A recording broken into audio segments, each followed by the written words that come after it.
provide skills for the future workforce to become active lifelong learners, independent problem solvers, creators of better communities, and bring education to life. educates students across 8 faculties. also conducts special programs such as postgraduate program and teacher professional program. has been granted an unggulan or excellent by the National Accreditation Agency of Universities, or BNPT. Furthermore, there are 4 study programs that have been assessed internationally by AUNQA. And more study programs are accredited by ASIIN and ACCA's International Accreditation. As one of the reference universities and a center of learning innovation, continues to develop knowledge and scientific research by providing quality education and training. has also produced many research products that have the right patent, published internationally, and ready to be commercialized. In line with our new tagline, Excellence in Learning Innovation, is the house for top science and technology center in higher education in DLI, or Disruptive Learning Innovation. Disruptive Learning Innovation Center develops innovation in smart learning with research focus on digital transformation on education ecosystem, either in higher education, school, or community, to improve the quality of education service in Indonesia. Many invention and implementation of products resulted from DLI research are expected to support continuous, innovative learning activities. To support the activities of residents in carrying out their daily duties on campus, provides unique and interesting learning environment through great and comfortable facilities to facilitate both academic and non-academic activities. has also made collaborations with many partners in the form of work training in education, research, and community service. Growing rapidly in this millennial era, has the vision to be a higher level institution and a reference university in the field of learning and education.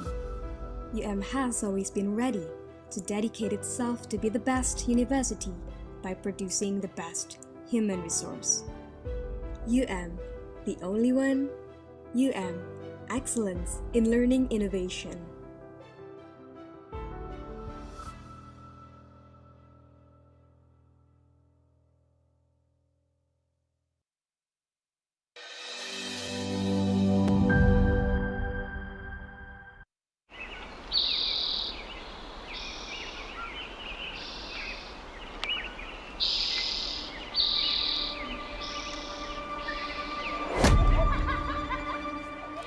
Pernahkah kamu bermimpi menjadi guru sekolah dasar?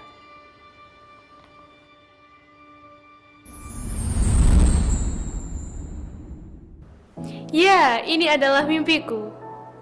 Wujudkan impianmu bersama Departemen Pendidikan Guru Sekolah Dasar Universitas Negeri Malang untuk menjadi guru sekolah dasar yang berkarakter Pancasila, terampil, inovatif, adaptif terhadap perkembangan ilmu pengetahuan, teknologi, dan budaya. Sungguh besar tanggung jawab yang diemban guru sekolah dasar dalam mencerdaskan anak bangsa, membuat kami pencetak guru sekolah dasar terbesar di Kota Malang menjawab tantangan ini. Kami, Departemen Pendidikan Guru Sekolah Dasar Universitas Negeri Malang, memiliki visi unggul dan menjadi rujukan dalam pengembangan bidang keilmuan pendidikan guru sekolah dasar yang adaptif terhadap perkembangan sosial budaya dan iptek. Untuk menghasilkan lulusan yang berkarakter Pancasila, terampil, dan inovatif pada tahun 2030.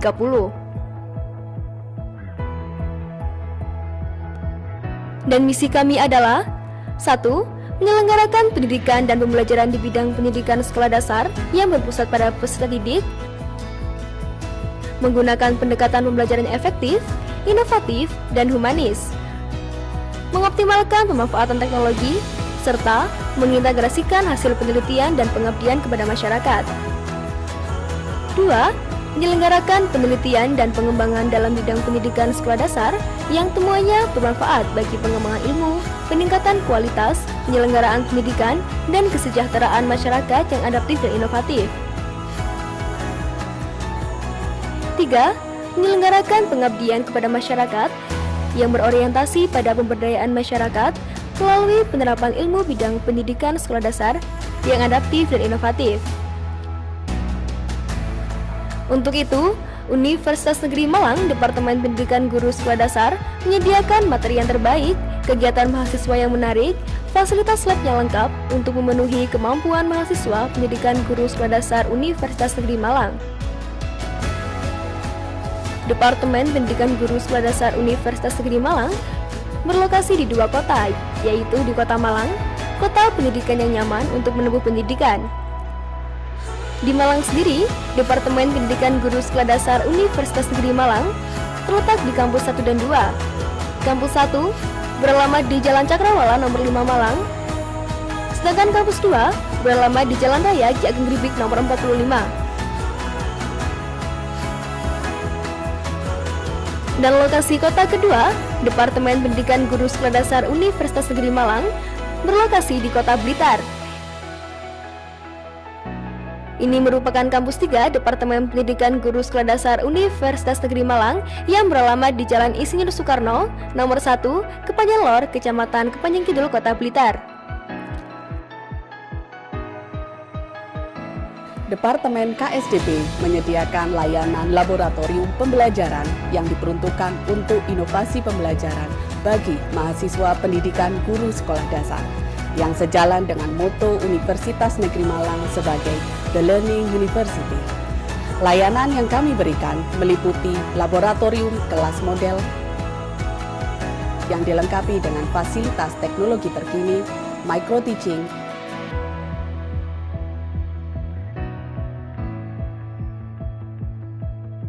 laboratorium komputer, IPS, IPA,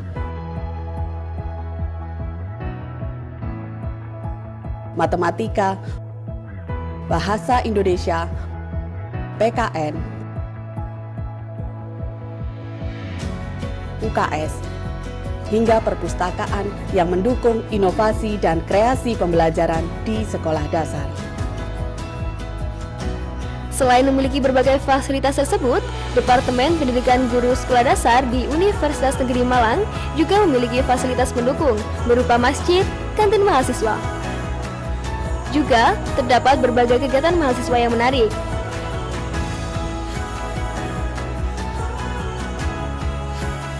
Departemen Kependidikan Sekolah Dasar dan Prasekolah menerapkan kurikulum berbasis kapabilitas dan transdisipliner diorientasikan pada Standar Nasional Pendidikan Tinggi Indonesia.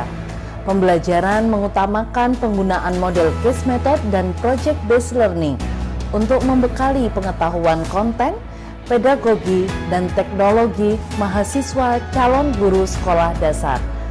Melalui mata kuliah dasar pengembangan karakter, mata kuliah keilmuan dan keahlian, serta mata kuliah peminatan dan pengembangan diri. Proses pembelajaran juga memanfaatkan si Pejar sebagai learning management system yang menyediakan berbagai fitur untuk mengoptimalkan aktivitas belajar mahasiswa. Guru sejati adalah guru yang mampu menginspirasi banyak hal. Seperti cinta, ia mampu mengubah rasa pahit menjadi manis, tanah menjadi butir permata, yang keruh menjadi bening, yang sakit menjadi sehat, bahkan penjara menjadi taman bunga. Departemen Kependidikan Sekolah Dasar dan Prasekolah Fakultas Ilmu Pendidikan Universitas Negeri Malang berupaya sepenuh hati untuk mewujudkan anak negeri menjadi guru sejati. Hari ini, jangan setengah hati untuk menjadi guru, karena siswa kita telah membuka sepenuh hati. Hai, Perkenalkan, aku Nadine Margareta Octaviola. Dan aku Nadia Nafisa, kami merupakan mahasiswa S1 Pendidikan Guru Sekolah Dasar Universitas Negeri Malang Angkatan 2021. Beberapa waktu lalu kami mengikuti perlombaan yaitu program kreativitas mahasiswa di bidang kewirausahaan. Dan ini merupakan produk hasil karya kami yaitu berupa board game. Dan alhamdulillah kami sudah mencapai tahap pendanaan. Mari berkarya bersama Pendidikan Guru Sekolah Dasar Universitas Negeri Malang. PGSDUM hebat! Halo, saya Tasya Octaviana, saya alumni Universitas Negeri Malang. Selama belajar di Universitas Negeri Malang, saya mendapatkan banyak sekali pembelajaran dari dosen-dosen yang luar biasa hebat dan juga fasilitas yang luar biasa. Untuk teman-teman semuanya, yuk bergabung di Pendidikan Guru Sekolah Dasar Universitas Negeri Malang. PGSDUM, hebat! Kami, Departemen Pendidikan Guru Sekolah Dasar Universitas Negeri Malang, membuka peluang terbaik bagi mahasiswa untuk menjadi calon guru yang berkualitas. Segera bergabung bersama kami di Departemen Pendidikan Guru Sekolah Dasar Universitas Negeri Malang. PGSD, hebat, hebat, hebat!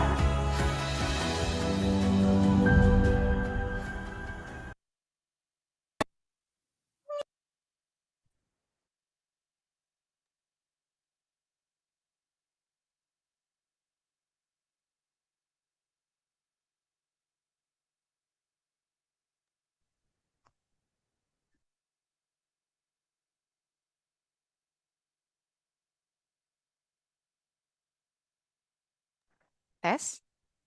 Okay.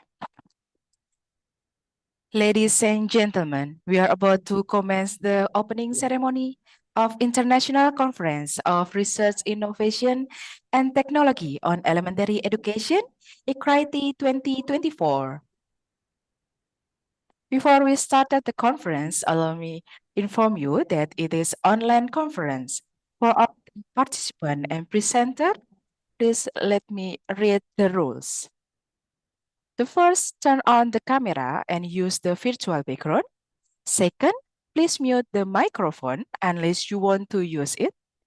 Third, do rename. For presenter, please write down presenters underscore your room underscores your name. And for participant, please rename as participants underscore your name. For all presenter and participant, you may ask questions by typing in the chat box or press the raise hand button so you can speak directly to the speaker.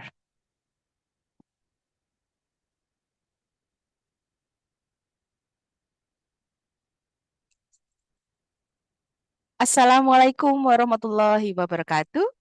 A very good morning to all of you. The Honorable Rector State University of Malang, Professor Haryono, Honorable the Dean of Faculty of Education, State University of Malang, Dr. Ahmad Yusuf Sobri, and the Head of Department of Elementary and Preschool Education, Dr. Muhammad Arafiq.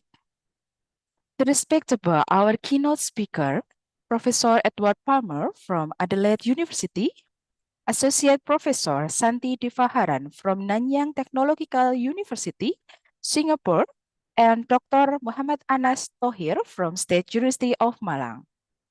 And also all distinguished presenter and participant. Welcome to the International Conference of Research, Innovation, and Technology on Elementary Education, ICRITEE 2024. As one of generous Department of Faculty of Education, Department of Elementary and Preschool Education, now hosting the first International Conference of Research, Innovation, and Technology on Elementary Education, ICRITEE 2024, with the theme is about challenges and innovation in transforming primary educating digitally. My name is Dinar, your host of today's opening ceremony. Okay, ladies and gentlemen, allow me to read the agenda of today. So the first one is singing Indonesian national anthem. Second, opening remark as well as official opening from Rector State University of Malang.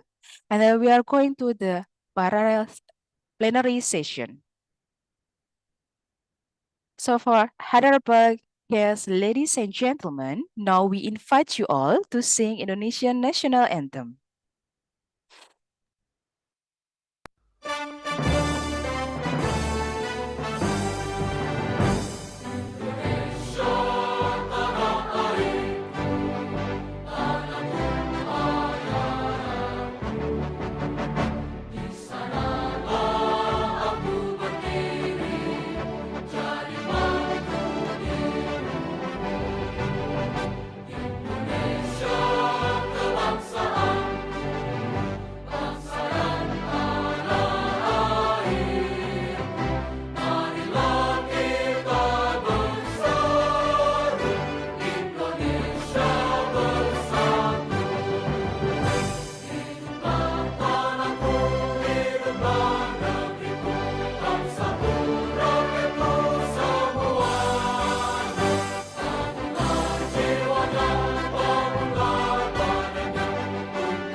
Okay, thank you. Ladies and gentlemen, ICRITEE 2024 is going to be open. We invite Rector State University of Malang to come and deliver the opening speech and open the conference. Professor Haryono, the time is yours.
Bismillahirrahmanirrahim. Assalamualaikum warahmatullahi wabarakatuh.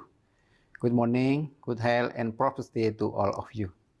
Organizing Committee member of ICRITEE 2024, distinguished guests, plenary speaker, and all the presenter and participants. Ladies and gentlemen, on behalf of State University of Malang, I am proud to virtually welcome everyone to the first international conference of Research, Innovation, and Technology on Elementary Education 2024 with the theme Challenge and Innovation in Transforming Primary Education Digitally. The conference is hosted by Department of Elementary and Preschool Education, Faculty of Education, State University of Malang. It is such an honor for us all to be able to welcome presenters and participants from many countries. The conference attempts to create a space where researchers and practitioners can exchange academic knowledge and create network among scholars with the same or similar interests. I would also like to warmly welcome two keynote speakers from the University of Adelaide, Professor Edward Palmer, Nanyang Technological University, Singapore, Associate Professor Santi Divaharan, our friend from State University of Malang, Dr. M. Anas Tohir, MPD. This year conference is made possible by the dedication and hard work of the committee members and the support from Department of Elementary and Preschool Education and State University of Malang. The hard work of everyone involved in this conference is one of the core strengths that adds tremendous value to the conference organization.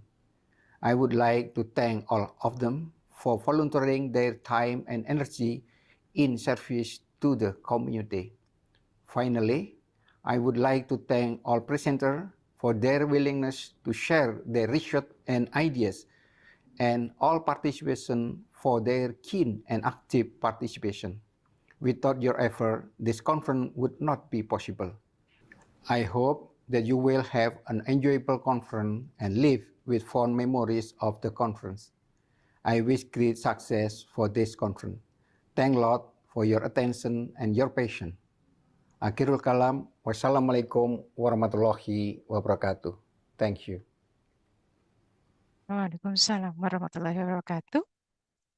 And now everyone, we are going to the core agenda of today.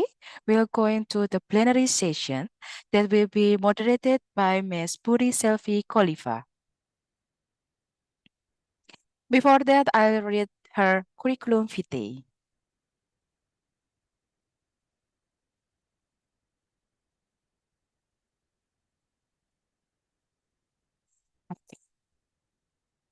Ms. Puri Selvi Khalifa is a lecturer of Department of Elementary and Preschool Education, and he is also a head of laboratory of Department of Elementary and Preschool Education, Faculty of Education, State University of Malang.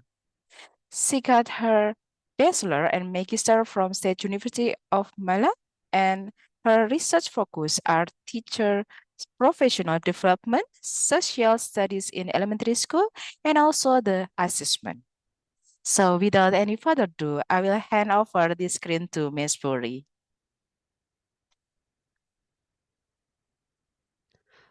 Okay, thank you, Ms. Dina, for introducing me. Now, good morning and very warm greeting to everyone. I'm Puri Selvi, and I will be your moderator for this event. But before we begin, I would like to inform the audience and our great speakers, Professor Edward Palmer, Associate Professor Santi Divaharan, and also Dr. M. Anas Tohir. So on behalf of the Elementary and Preschool Education Universitas Negeri Malang, I would like to thank you for the availability so we can share knowledge and discuss at this event on 26th of September 2024 in the program of the first International Conference of Research Innovation and Technology on Elementary Education.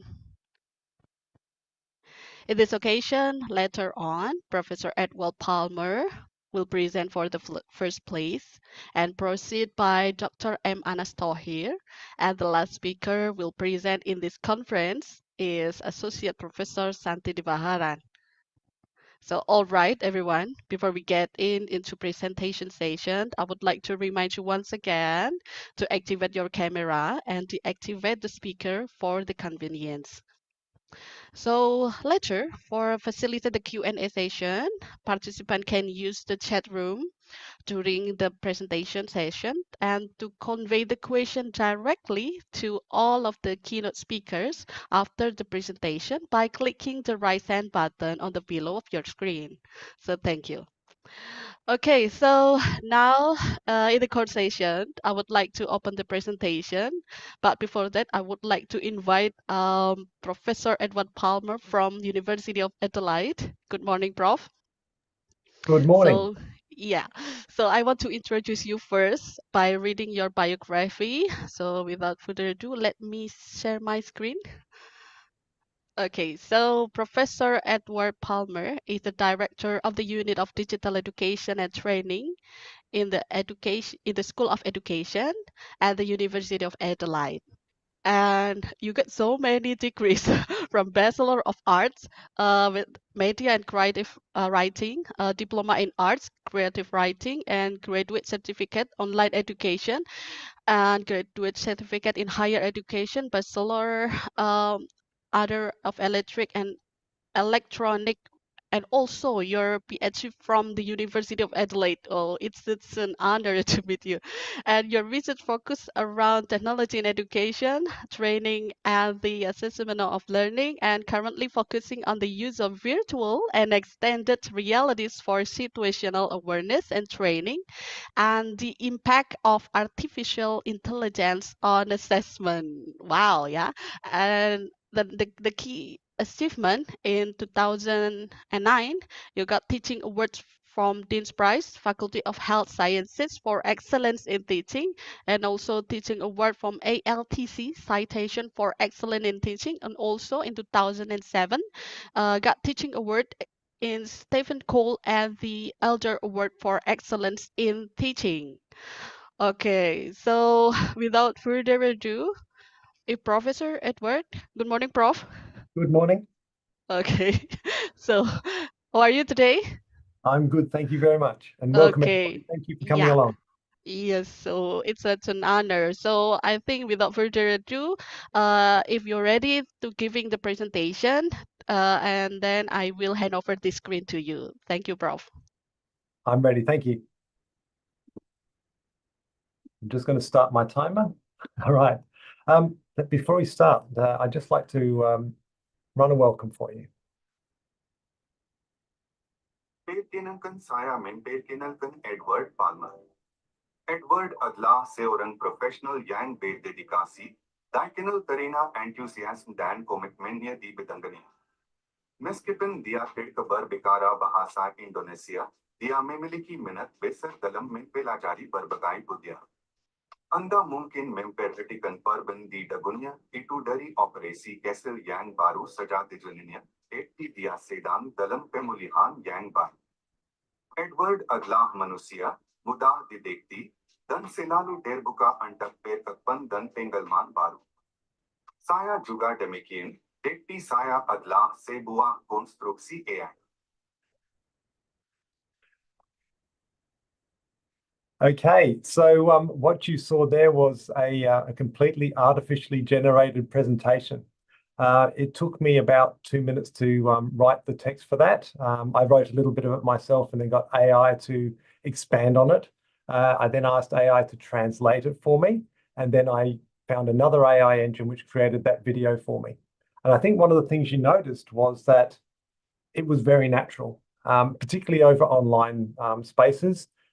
We can see that AI could be very, very useful in an education context by providing a persona that resonates well with students.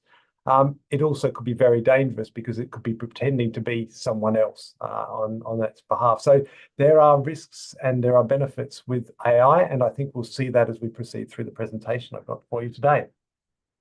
So let me transfer across to our presentation here.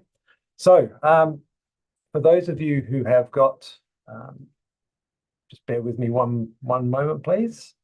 I will paste this link into the chat.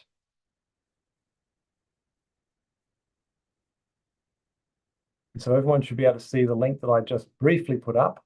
And now I'm going to just share my PowerPoint presentation again. So you can either scan the QR code in on there, or you can use the link which is in the chat. And please just spend a couple of minutes answering the quick question that is on there. And I will then share with you the results.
All right, I can see a lot of people typing now. We'll give you another minute so you've got the time to do this properly.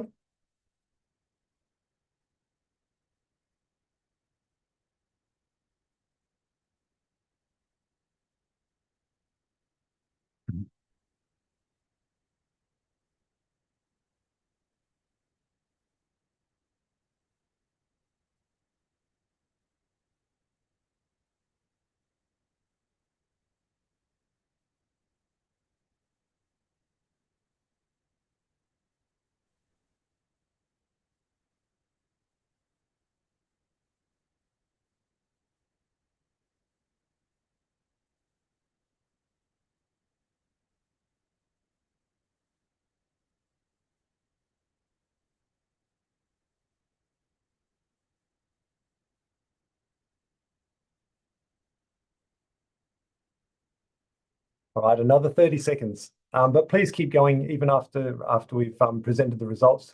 It's always very interesting to gather this information and share it. And I'll share the full results with the organisers after this conference.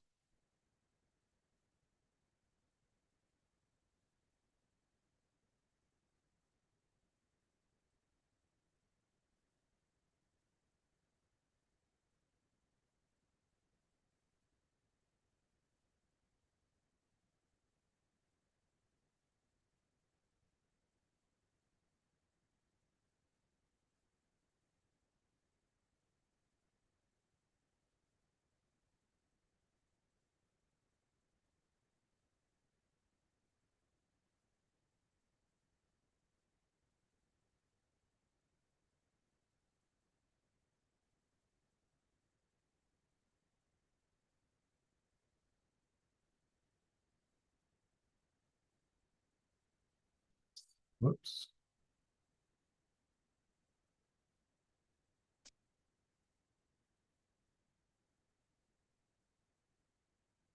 All right, I'm just going to gather the results that we've got here, and I'm going to post them into the presentation and share them with you.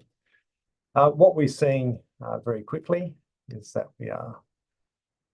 people are very interested in seeing how AI can be used. And we can see that most people are thinking that there is a good opportunity for AI to help us in terms of our learning. So we can see here, lots of people are saying, yes, it can help us in terms of increasing our effectiveness, delivery and creation of materials, finding materials. It can give me ideas. That's a really interesting one from people there. It can help us with assessing students. And there's also someone's put there perplexity in terms of like, we're not quite sure how to understand this new technology and how we might use it. All right, so thank you very much for contributing to that. And what we can see here is that we've got a bit of an interest in AI and how it can be leveraged for our teaching. Let's see what we can do with AI in terms of this presentation. So what I asked ChatGPT to do, actually I did not. I asked Copilot, which is Microsoft's AI engine, which is built into PowerPoint and Microsoft Word. I asked it to create a presentation for me to discuss the role of AI in early childhood education. I'm going to go through the next slides quite quickly, so I'm not expecting you to read it all. I'm just going to demonstrate to you what an AI engine can do with very little prompting. So let's have a look. First thing we see is it's quite an attractive presentation. It's well designed. There's a nice picture there. We noticed that there was a bit of a transition that came through there. It's got a nice title. All right, so it's done a lovely job there. It then gives us a presentation overview. So it says that we're going to start by introducing AI. That makes sense. And then it's going to introduce AI-based learning tools and techniques. And once again, we can see that presentation-wise, it's actually done a very good job here. Nice transition. AI for elementary schools children's learning. Okay.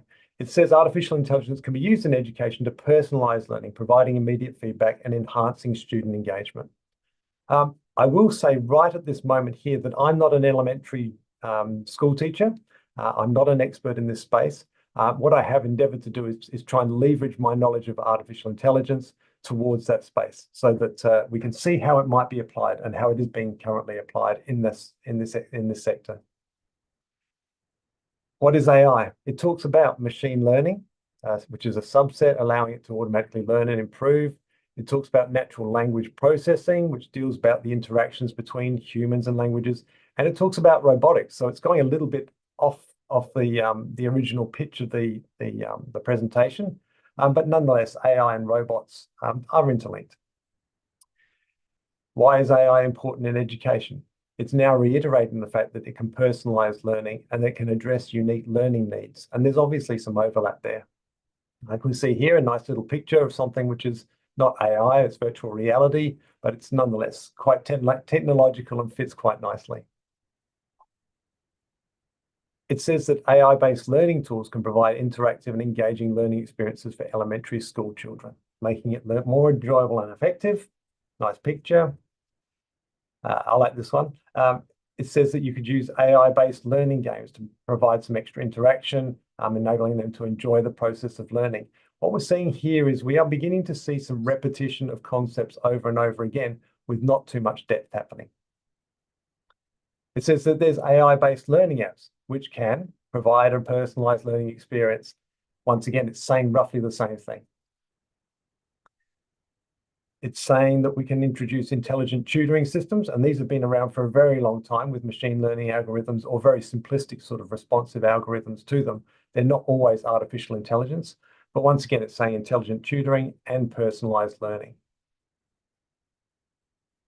Here's another slide which looks almost the same as the last one, same picture, talks about personalized instruction, but it adds in immediate feedback and progress monitoring. They're very important concepts, and it's good to see them make an appearance. It then talks about personalized learning, and we can see here this is now getting very repetitive. And then it gives us a conclusion. And it says basically that it has the potential to provide personalized instruction, immediate feedback, and engaging learning experiences. So that's what artificial intelligence generated as a presentation on this particular topic. What are our conclusions? Well, what did we learn? Essentially nothing. The artificial intelligence created something very attractive, but it lacked creativity and originality. We saw lots and lots of repetition of content happening there. It was very superficial. It didn't go into any significant depth, and it lacked any insight into how we could actually take some of these artificial intelligence concepts and apply them into elementary education. However, it was logically consistent. It was attractive. And if I'd worked harder on this, I could have actually got some references. I could have embedded the correct references in there. I could have continued to question artificial intelligence engines until I found the information that I thought was in enough depth for this particular presentation.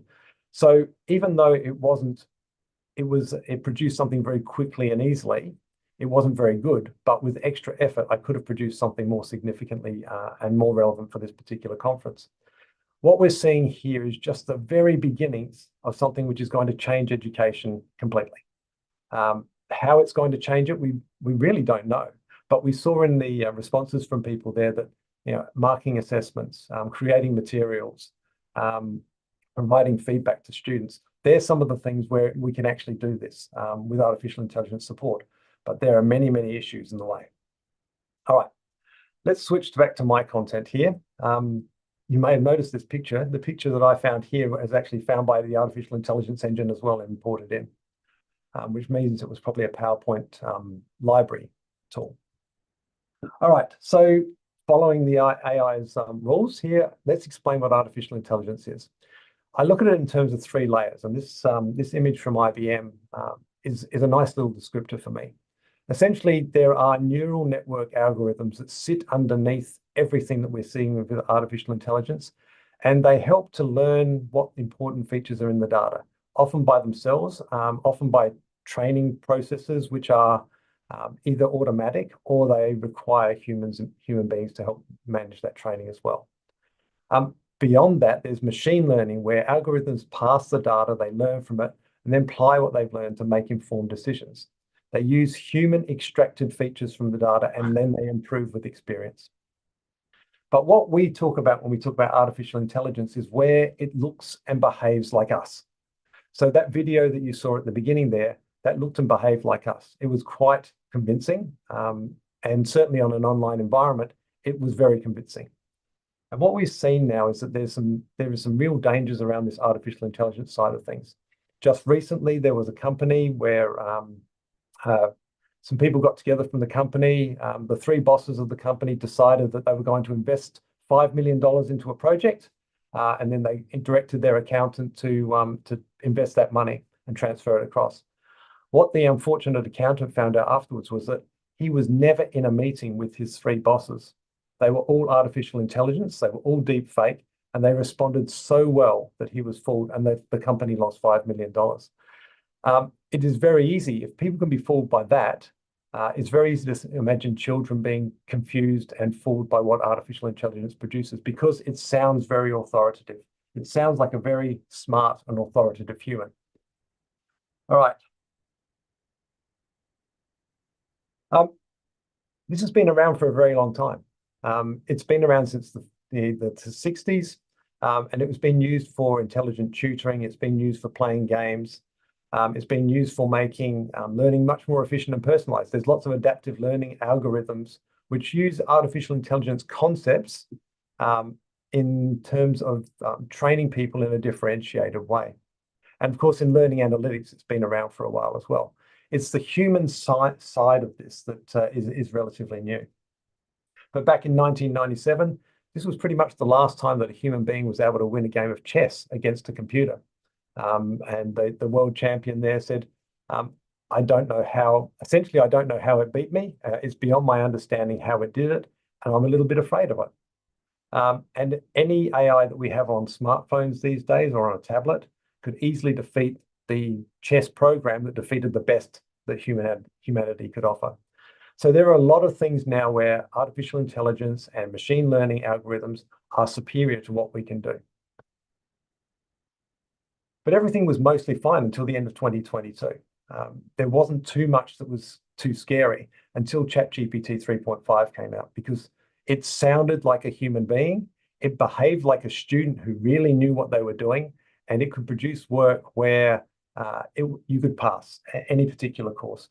And that would be at any school level, but particularly up into higher education, where there is less individual contact with students, and it's harder to actually accommodate understanding of what their actual understanding is.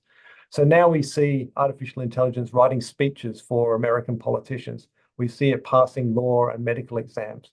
We saw it creating TV shows that run forever. We see it replacing human beings in certain spaces, such as journalism. Creativity. It's actually one of the areas where we kind of think that we have an edge on computers, but the reality is where there is a significant body of work from one particular musician or creator, it's actually relatively easy to create derivative works. They're not necessarily as good, but if you want to write a song in the style of Bach, you can do it. If you want to create some music in the style of the Beatles, you can do it. If you want to create artwork in the form of Monet or Picasso, you can do it. It's very, very easy to do. And as an example, all the images in this presentation have been generated by AI. In higher education, one of my discussion boards it's a simple question. It talks about the invention of the smallpox vaccine, which is something that was very important. And one of my questions is basically discuss the ethics of Edward Jenner's work. And Edward Jenner was the inventor of the smallpox vaccine. He essentially used a small child to test it, which is ethically unsound in modern times. And the challenge for students is to actually rationalize what happened 200 years ago with our modern sensibilities, because things have changed. If I ask AI to produce something there, it produces the picture in the background. That's not necessarily Edward Jenner, but who would know? It then describes what Edward Jenner does. It puts in some references. There is nothing wrong with the content that it's created here. And it would, because it's a very popular sort of topic, it's very easy for it to have this information embedded in its neural networks. And so it produces content which would easily pass that student. So the student, all they have to do is type in the question and it spits out an answer for them. And they've got a credit at the very least. And it keeps going. It writes more than most students do. It will actually provide references. In this case, they're not all consistently good, but there are certainly plugins for artificial intelligence engines which will provide good referencing as well. So essentially, a lot of the work that students have been asked to do in the past can be done by AI, and it is almost impossible for us to detect it. And I think one of the things that we do like to think is that we can detect this, that there will be some technology which will allow that to happen. I would not be expecting that to happen. We have tools that try to do it, but artificial intelligence is going to evolve faster than our ability to detect it. So students who know what they're doing will always be able to get ahead of it. Or parents. It's not always the students that are doing the work behind the scenes. So artificial intelligence can search, reference, synthesize, relatively basically for the cheap and the free engines, but the more expensive ones can actually do a very, very good job of this.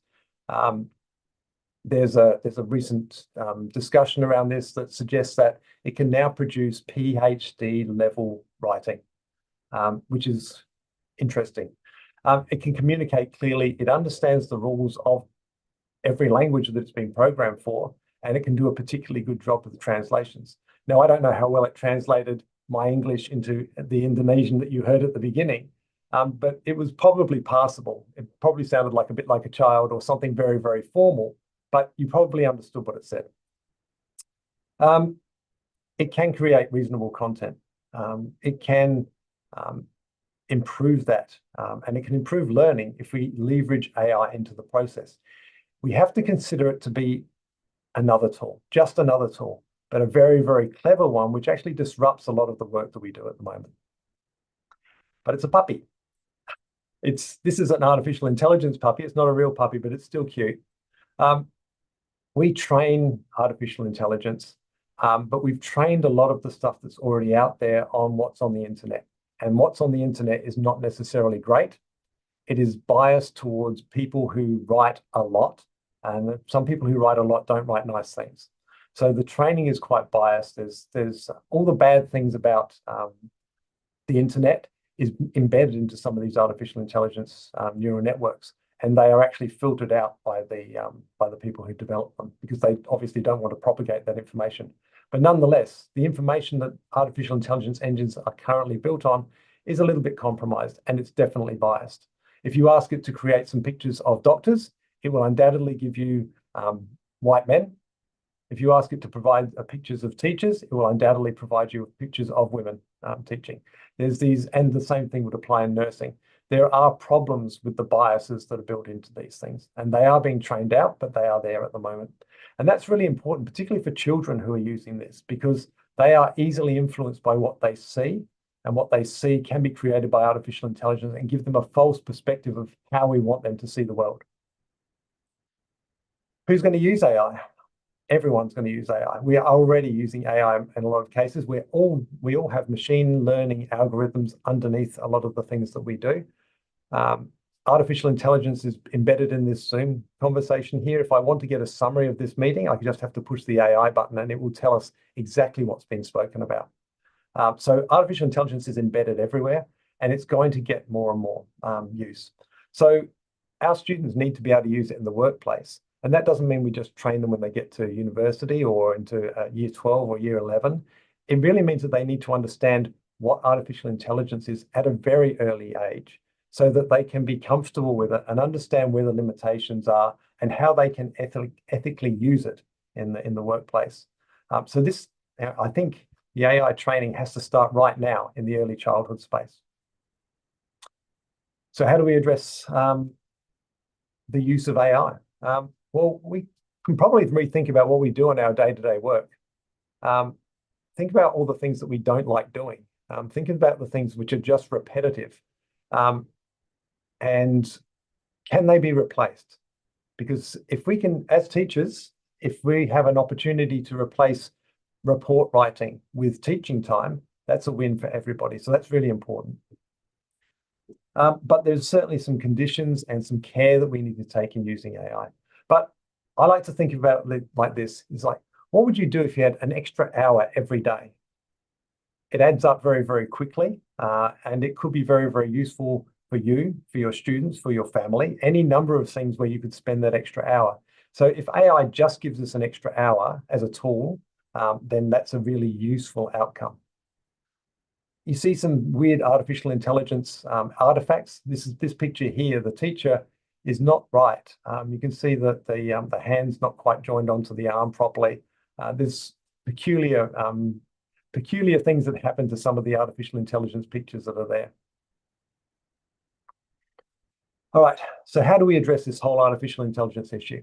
Well, one, we don't pretend it doesn't exist. And that's something that a lot of people are trying to do at the moment. They're trying to just go, I'm not worried about it. Let's just pretend it doesn't exist, and hopefully it won't matter. But industry's been using it for years. It's going to increase. We are doing a significant disservice to ourselves if we don't train ourselves to use AI ethically and effectively. And we've got evidence that students are already using AI in the workplace more than they are in schools. So they're taking habits that they're learning from the workplace and bringing it back to school. What tasks are potentially altered? Pretty much everything. Everything that we do as teachers, creating reports, even things that you do in administration in teaching, marketing releases, brochures of information, course outlines, curriculum mapping, activity design, and organizational tasks can all be disrupted by artificial intelligence. And a lot of these are going to be disrupted in quite a good way. They will speed up our work. But with caveats, it gets things wrong. For teaching activities, I used to have an assignment where students had to create a lesson plan. We don't do that anymore because essentially you just have to go to any artificial intelligence engine and ask it to design a lesson plan, and it will do that. You give it the parameters, and it will create a lovely lesson plan for you.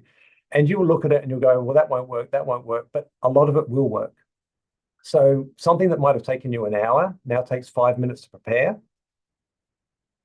If you spend 15 minutes then analyzing what's there, reflecting on whether it's going to work in your context, you're going to end up with a lesson plan in half the time, at best.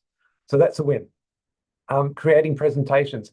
You saw earlier on, it can create some lovely presentations, but you're going to have to go in there and you're going to have to develop the content, but it will give you a shell. And if you think about creating presentations, a lot of the time what we do with presentations is we get the content quite quickly, but the layout and the structure and the prettiness, the nice design is something that often comes in a little bit later. So even a presentation which is full of nonsense, but is attractive and that you can replace the content on is useful. It will save you time as well. Possibly, half the time again. And report writing. Teachers are already using artificial intelligence to write reports. General practitioners, doctors, are using artificial intelligence to take notes for them while they're talking with patients and then entering information into the databases that they have. So there's a lot of information here that we take a long time to put down into a report that doesn't have to be that way. Artificial intelligence can make these things personal, but efficient as well. That doesn't mean we don't look at them. It doesn't mean we don't make sure that they are correct, but it does mean we don't have to write every single word for every single student. And so that makes it, and once again, it introduces an efficiency and allows us to actually reflect more on what's going into the report than the actual writing of the report itself. From a learner's perspective, there's other things that people can do. I'll talk a little bit about this in a minute, but drawing, report writing, showing understanding of AI concepts. These are new things that we can actually introduce to students to try and help them understand what artificial intelligence is. They can have personalized interactions with chatbots, or they can be humanized or animal-like robots, which have got artificial intelligence responses that they can provide. And of course, the learning of AI fits into the digital literacy space. And it fits in quite well in terms of the fact that it's going to be and already is embedded into a lot of smartphone applications. And that's where a lot of people interact with content from the internet. So there's an opportunity there for students to have an understanding of digital and AI literacy so they can understand what's real and what's not in those spaces. But is artificial intelligence too hard for young people to understand? It could be. We always underestimate children. We like to think that they are sort of these sponges that absorb stuff, but they actually require lots and lots of scaffolding to make that happen. They do, but they're also naturally creative. They're also pick up concepts very quickly and they can think through them in their own way as much as we can as adults, and they have more time to do it. So the research on artificial intelligence in early childhood is limited at the moment, but it certainly is interesting to look at the moment. So if we have a look at Su and Yang's work, they found that children as young as 4 understood AI concepts, and they could use it, and I say the word design here, they could use it to design their own AI robots based on an AI curriculum which taught AI knowledge, AI skills, and AI attitudes. Now, obviously, this curriculum is catering towards children. It's not something that you would see in a university, and the designs are mostly drawings and things like that. But that understanding of the concepts of artificial intelligence is something that children very young can understand. We can see there that Ganesh and co, they've got some limited research, but there is some positive findings on that. I'll just look through that. So this is Ganesh's work here. They're basically, one of the exercises children do is they train an artificial intelligence engine how to play rock, paper, and scissors. So for those of you who don't know rock, paper, scissors, essentially it's, this is a rock, this is paper, this is scissors, scissors cut rock, rock smashes scissors, and paper wraps around rock. And so it's got very simple rules, but they are able to train, children are able to train this machine to essentially play this game. They can also use it to mix music, so they can change the tone. So you can see here, this is set for early childhood. It's got rabbits and snakes and turtles. It's got things on there that children often recognize as meaning fast or slow. So that's the tempo of the music. And then it's got some pictures down the other side of it. You can see the yellow robot boxes next to an orange one and a blue one and a pink one. These are essentially the mood of the music. So they can make sad music, they can make happy music. And they basically get AI to create a musical composition based on how they choose to program it. How well do they do? Well, it's interesting to look at the age groups here. But if we look at this table here, when they're looking at knowledge-based understanding, even 2-year-olds, more than half of them can actually understand it. When you get to 4 years old, they're looking about 86% of students are actually doing quite well in understanding how to use AI for knowledge. Similarly for music, and overall, we can see some really high numbers, particularly in this last column around in the overall section there, which basically shows that there is a lot of understanding of the AI concepts are there.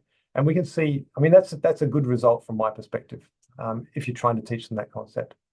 For teachers' challenges typically are lack of knowledge, lack of skills and confidence, lack of curriculum design experience for AI, and lack of teaching guidelines around artificial intelligence. None of that's particularly surprising. It's only 2 years old, so it's going to take time for these resources to be there. And Kim et al. Looked at helping children identify AI in their daily lives, equipping them with programming skills, being aware of potential ethical issues, and revisiting those 3 competencies again: AI literacy, which includes AI knowledge, skills, and attitude.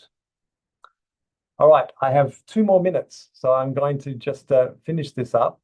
I will pass the slides on to the organisers, and they are welcome to circulate them to all of you. This is just a summary of the previous paper that I was just talking about here. And these remaining slides give you a bit of an outline of what this artificial intelligence curriculum looks like in early childhood. I think this is going to be quite interesting for you to have a look at. But it's sort of knowledge is about definition of AI and examples, machine learning, what the applications are, and ethics. The skills are being able to use the tools, thinking logically to make best use of the tools, critical thinking, which is something that we are a little bit worried about that artificial intelligence might compromise, and problem solving with the support of AI. And then there's the attitudes towards AI, which is social impact and collaboration with AI rather than trying to fight it or be replaced by it. And each of these other tables here describes a module that is essentially got a lesson goal, some main points, and which of those attributes on the previous slide are being accessed. So for example, activity 1, draw an AI already used in our AI everyday life. The lesson goal is that they'll be able to know what AI is being used. They get 20 minutes, they draw a picture, and they actually will, this builds up their understanding. We saw previously that is an effective teaching approach. All right, I'm going to skip right down to the last slide here, because this is actually the really important one. This is from a survey taken at the University of Adelaide, and what we found was that we had 78% of our staff wanting support towards learning how to use AI in their educational approaches, but only 23% of them felt that they had adequate training. And this has been consistent with every technology that we have seen over the last 100 years, is that there is this massive gap between what people need to use the tool effectively and the resources they are actually provided to be able to do it. So artificial intelligence is one of the biggest impactors on education.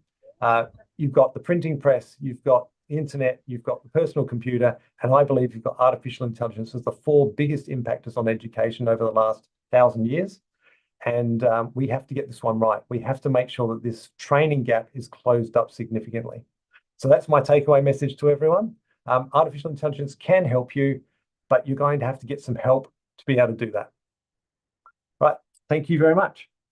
Thank you so much, Prof. Edward. It's such a wonderful presentation, and I think maybe lots of the question related to the AI, because last week I did my midterm, and the Turnitin says 45% of my students' work related to the AI. So it's such a big problem right now, and maybe later we can discuss about this.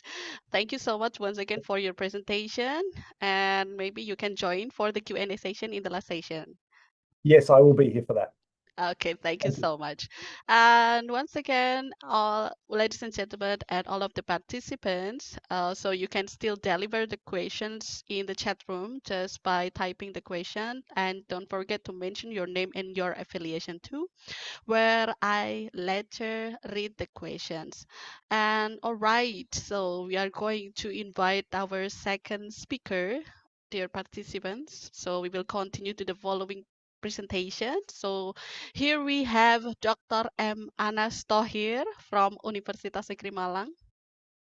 Okay, and I would like to introduce him first. Hello, Dr. Anas.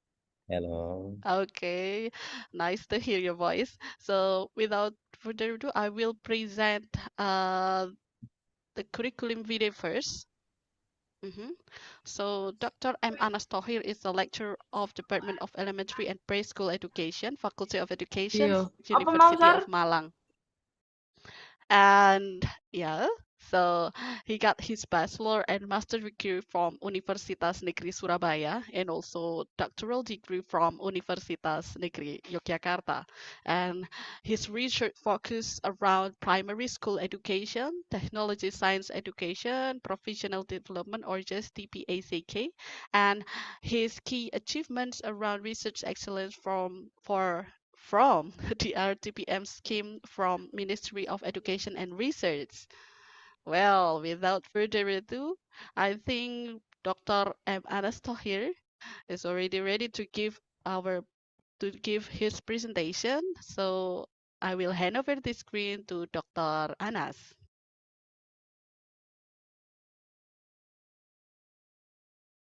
I'm sorry, Dr. Yeah. Hello. Yes, we Can can you hear you. me? Okay. Okay, let me share the PowerPoint presentation. Can you help me to share presentation? Yeah, wait a minute. So I will, okay. Okay, Yeah, thank you. Hello everyone, ladies and gentlemen. I would like to share about my research area. It is about pre-service teacher competencies. The topic is titled Fostering Creativity and Innovation of Pre-Service Elementary School Teacher to Challenge-Based Learning. It may not be as interesting as Professor Edward. Yeah. This may involve a lot of theories and terms. However, there are already popular today. Okay, next slide. I will start with the first theory, namely pedagogical content knowledge or PGKA. PGK. This proposed by Sulman in 1986. He believed that teacher must have two competencies, namely pedagogical knowledge and content knowledge. PK is understanding of teacher practice and classroom management that educators bring to their job.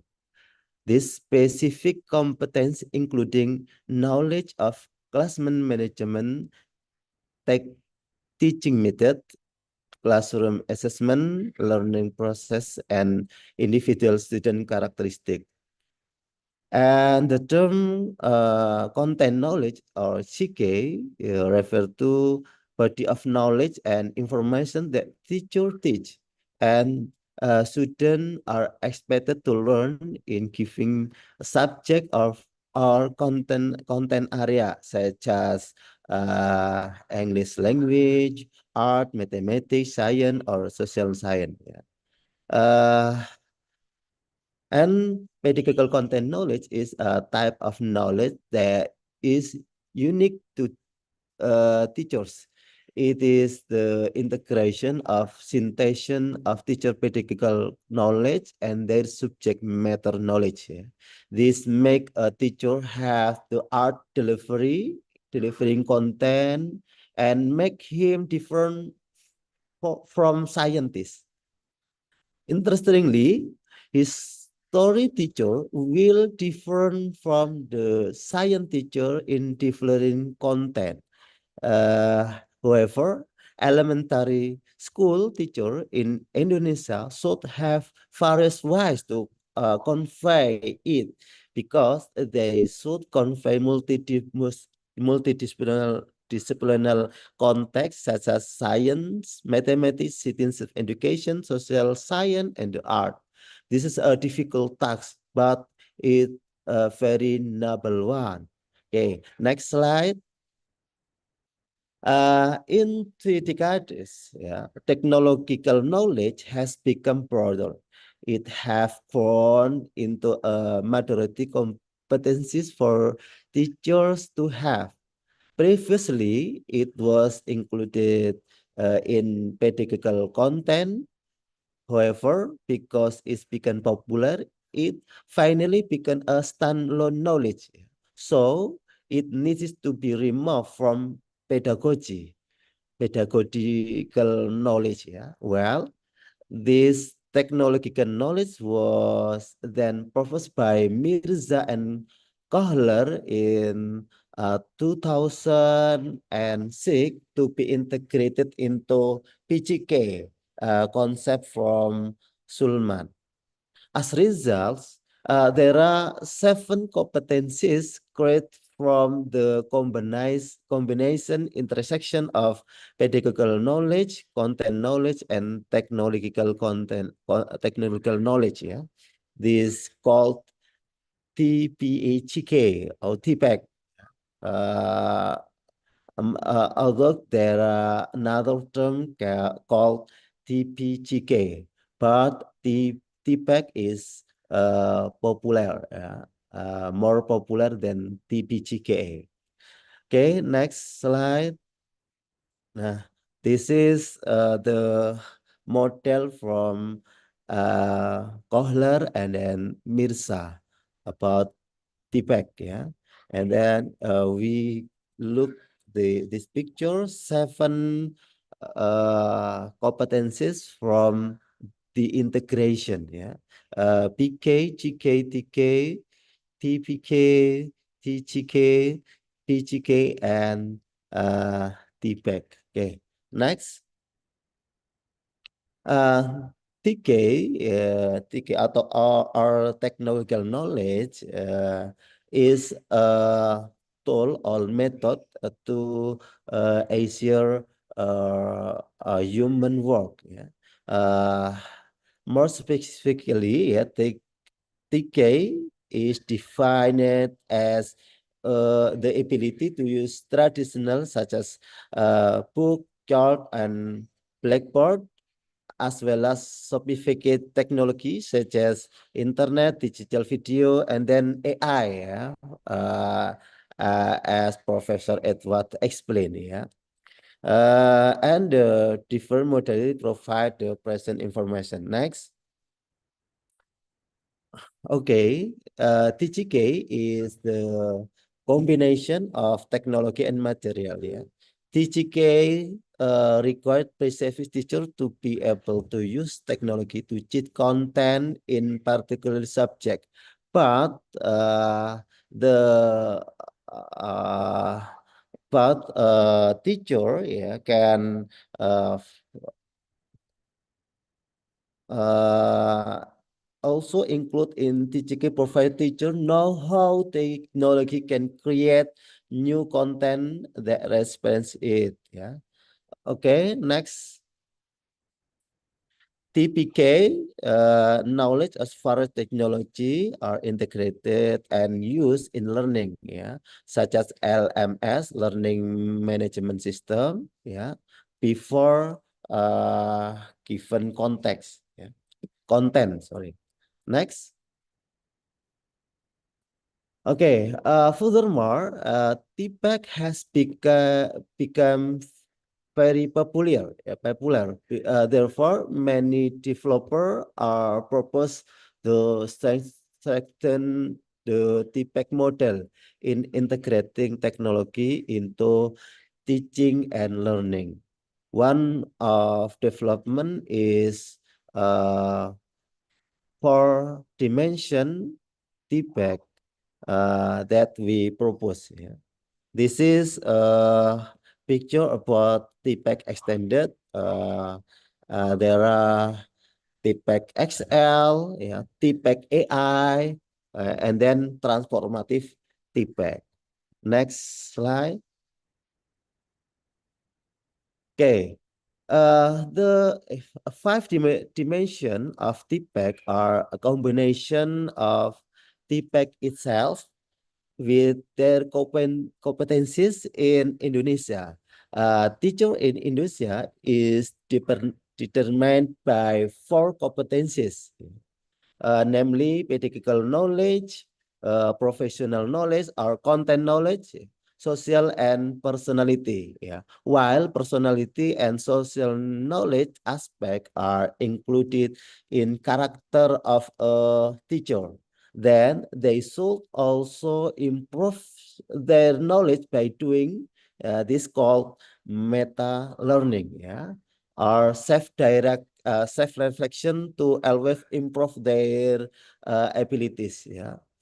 Uh, and then next slide. Yeah. There have been a lot of researches on TPACK in knowledge dimension, but rarely on its relation to personality and social issue. This is our research example which connect the big five personality with TPACK. The result obtained as shown in slide, the most influence on pedagogical knowledge of content and technological knowledge are extraversion, agreeableness, and openness. Yeah. Okay, next. This is something interesting in skill adapting this technology which fall into skill dimension. This is TPACK in action. Yeah, the figure show research from Pentajura, yeah, in 2020, yeah, on level which a person can transfer technology. Yeah. This is 5 level: substitution, augmentation, modification, and redefinition. Yeah. Substitution meant replacing traditional activity and material, like in class lecture or paper worksheet, with digital version. Yeah.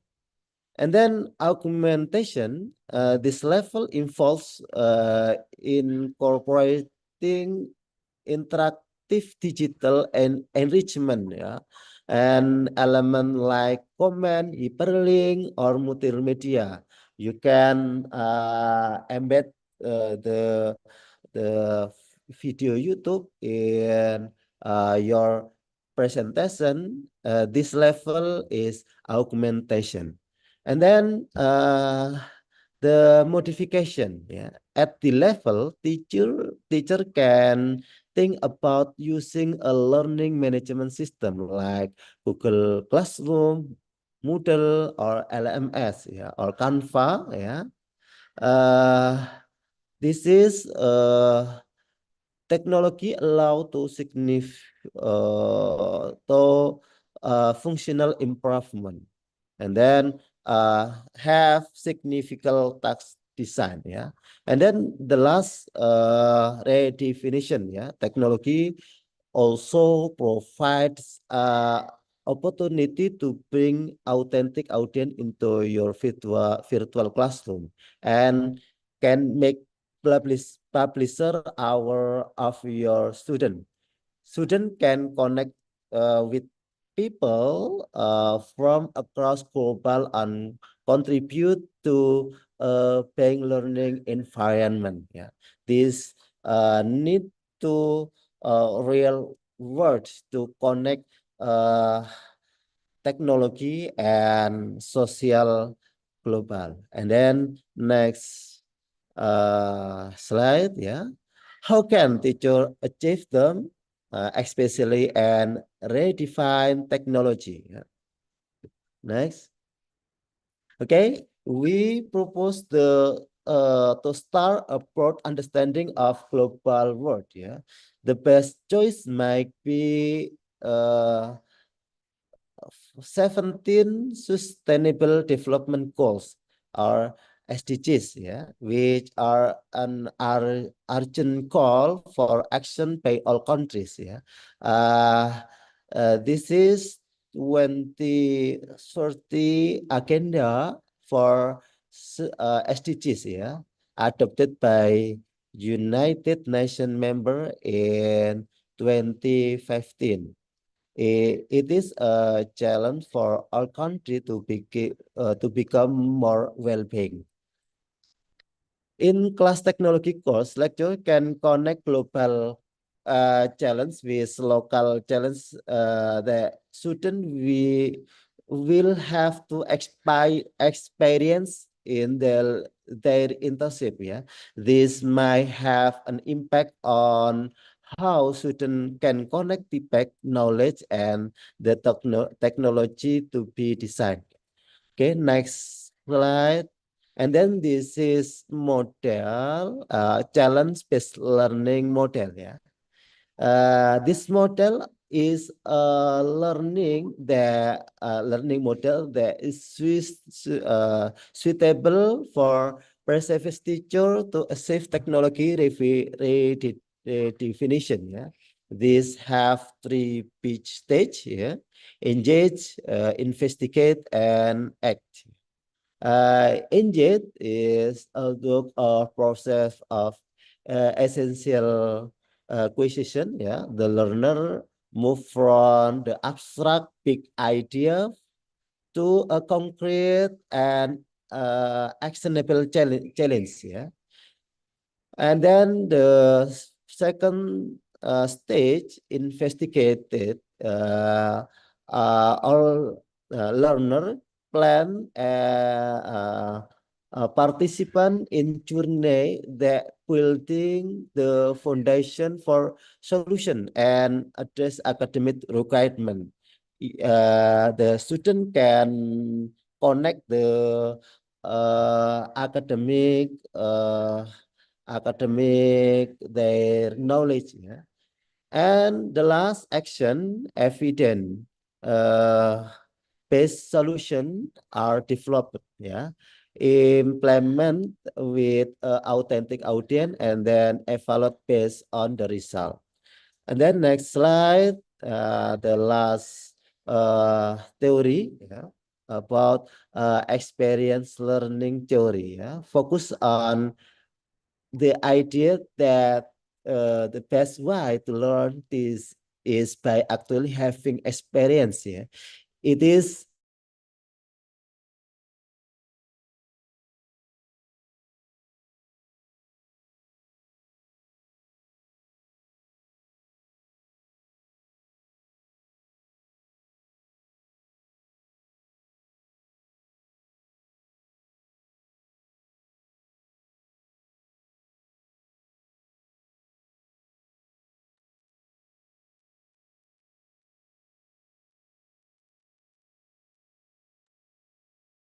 Maybe Mrs. Anas has a trouble on his signal.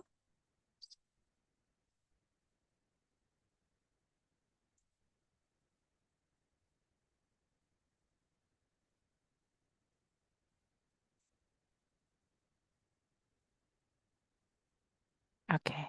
Sorry, my connection is disconnect. Okay, I continue the presentation. Yeah. Concrete this explain about ELT, experiential learning theory. Do you hear me? Yes, we can. Yes. I hear you clearly. Okay, thank you. Now wait. Okay. In ELT, concrete experience, yeah, learning has a hand-on experience connect the learning outcome. Yeah, student tasks to real world, yeah, in teaching and learning, yeah. And then the second stage, reflective of observation, yeah. The learner reflect and review the experience for a range of different perspective. And abstract conceptualization, yeah. This means the learner analyze and collect the experience to preview learning and develop new idea about the connect being taught. Yeah. And the last stage, active experience. Yeah. The learner acts on their new idea by experimenting in an experiential setting. Okay, this is the last theory to create a new model. Yeah. Next slide. This is design thinking. Sorry, yeah. Design thinking is the this is refer to set a cognitive strategy and practical procedure used by designer. Yeah. This useful to take ill-defined and unknown problem and involve 5 phases: empathy, define, ideate, and prototype and test. And then next slide.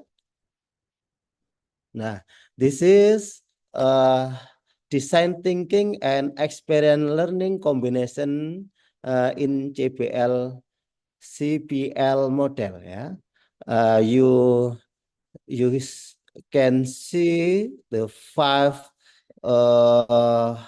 experience learning theory and then design thinking stage, yeah, in this model. Yeah. Concrete experience, yeah.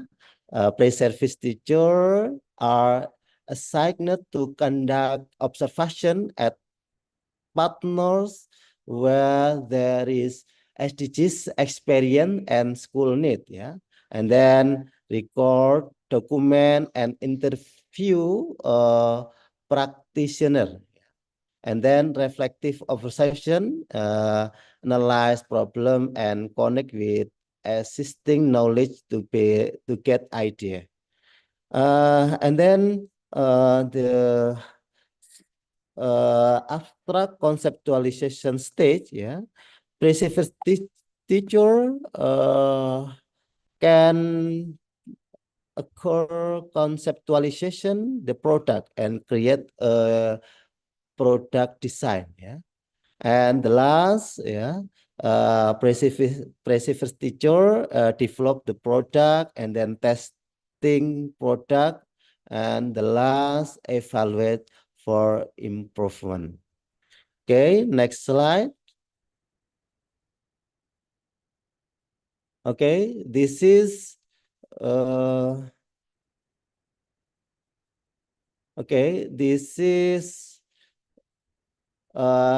result of the questionnaire record, yeah, scale from 1 to 5 about conformity, the theory, and useful.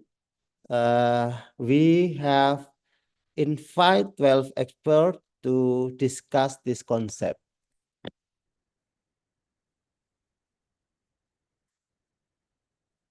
Okay. Okay. You can see at the table the table shows that the best value from result focus group discussion in theory sustainability, yeah. In the aspect have 3.95, yeah. It is best value, yeah, then another indicator, yeah. And then perceive useful of use, the model have get 3.88, yeah. And this is the low value. It may the model have two difficult stage, yeah, have a difficult stage to do and to implement, yeah, because we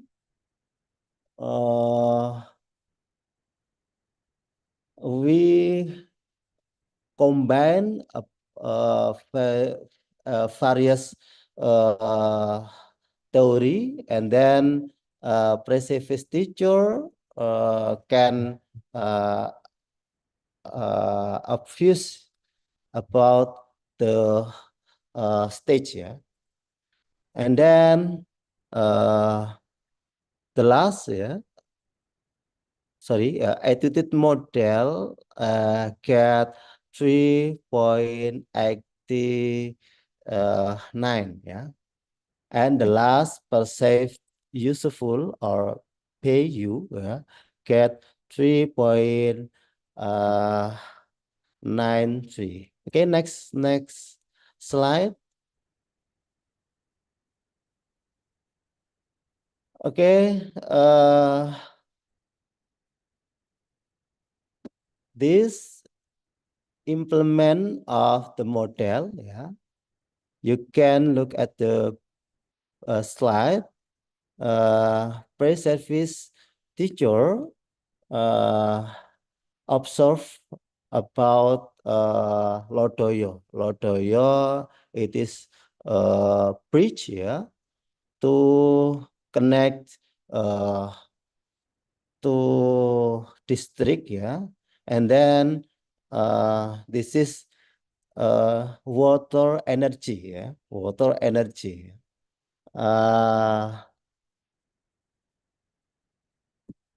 And pre-service teacher create from the phenomena to design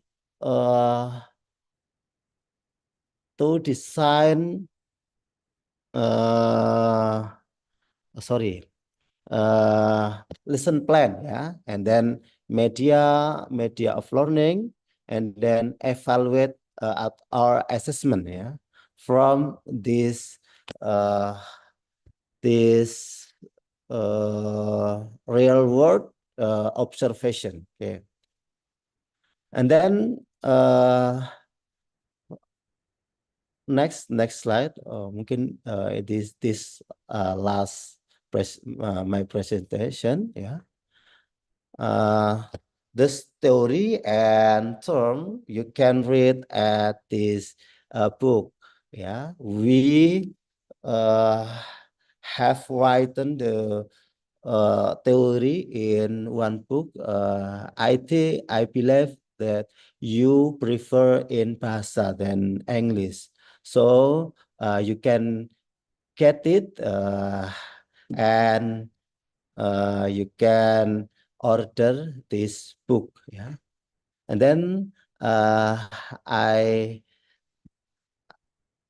finally I thanks for a lot of participant, yeah, all participant, because you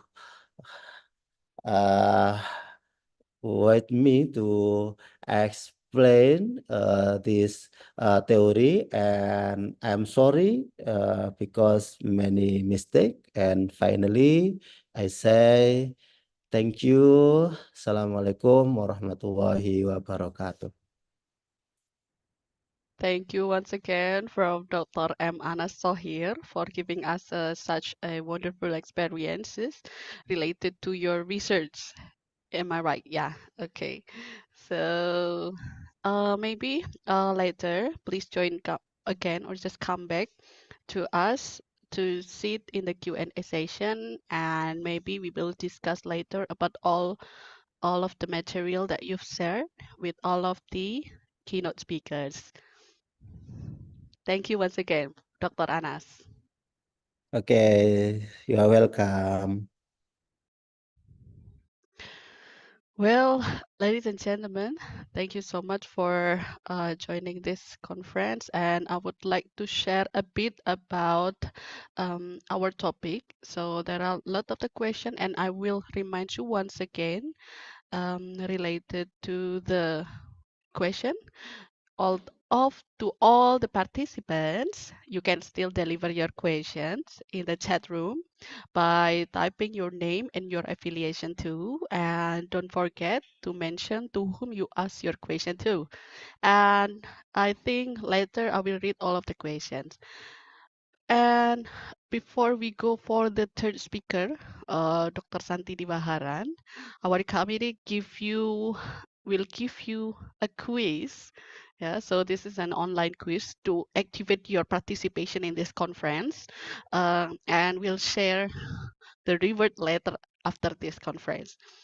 Okay, maybe the committee, are you ready to share the link right now? Okay, thank you, Ms. Dinar. So please clicking the Padlet button. Okay, the Padlet link on the chat box. So there are questions related to this conference or just to this event theme.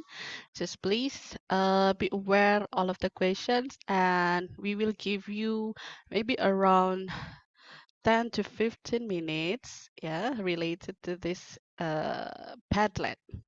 And we will give you a point and give you a reward after this conference and we will share the winner.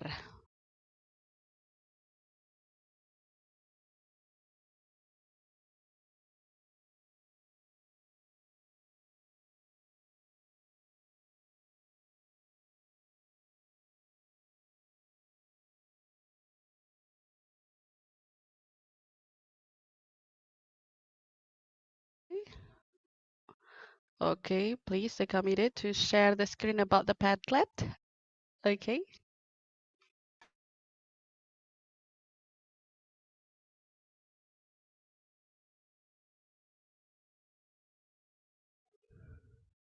Okay, so in the Padlet, there is a one question related to the technology used that you usually use in the learning process, but please give a full answer, not just only mentioning the application's name, because based on that, we can give you who is the best answer for this question. So we will invite you later in the last session.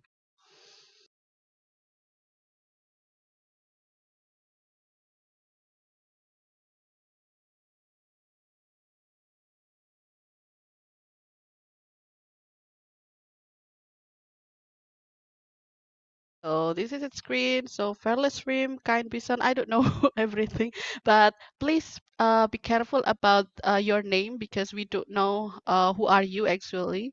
So please mention your name and your number or just your affiliation if you are outside from the State University of Malang.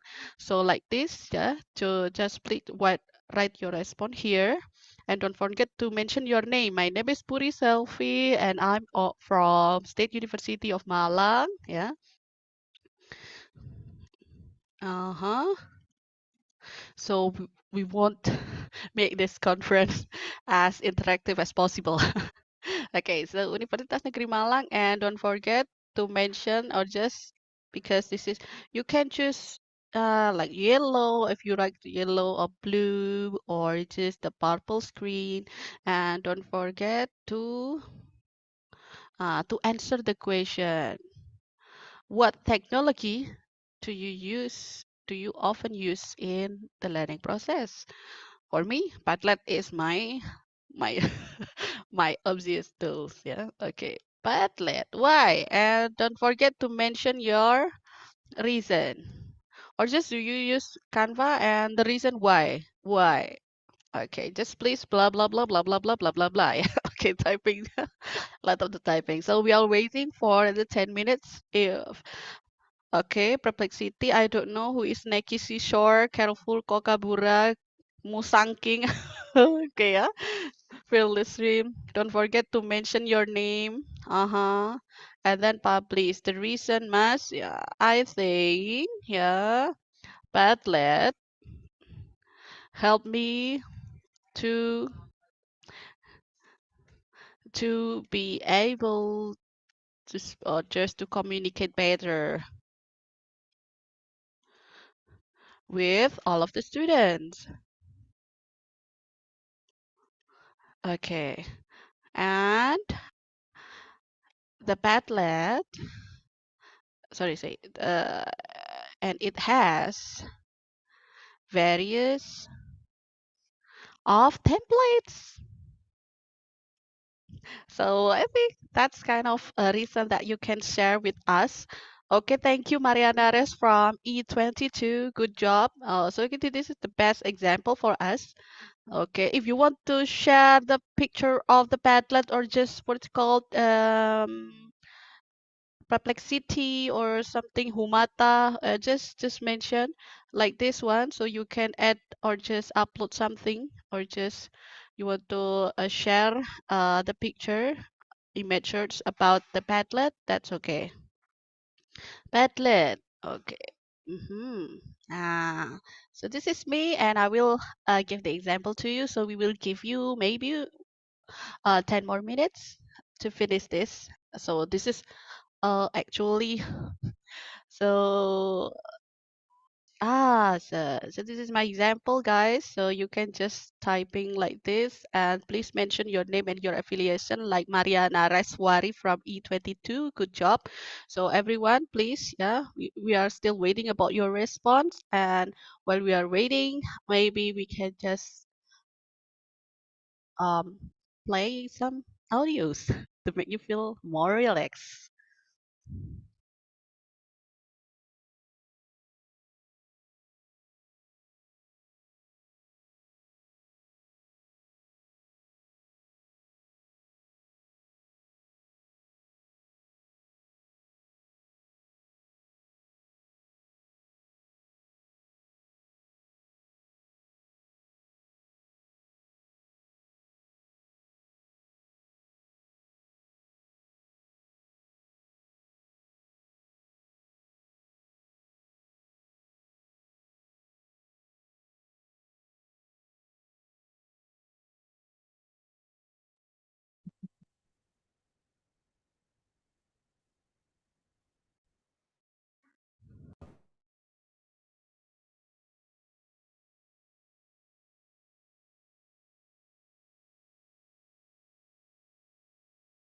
Okay, everyone.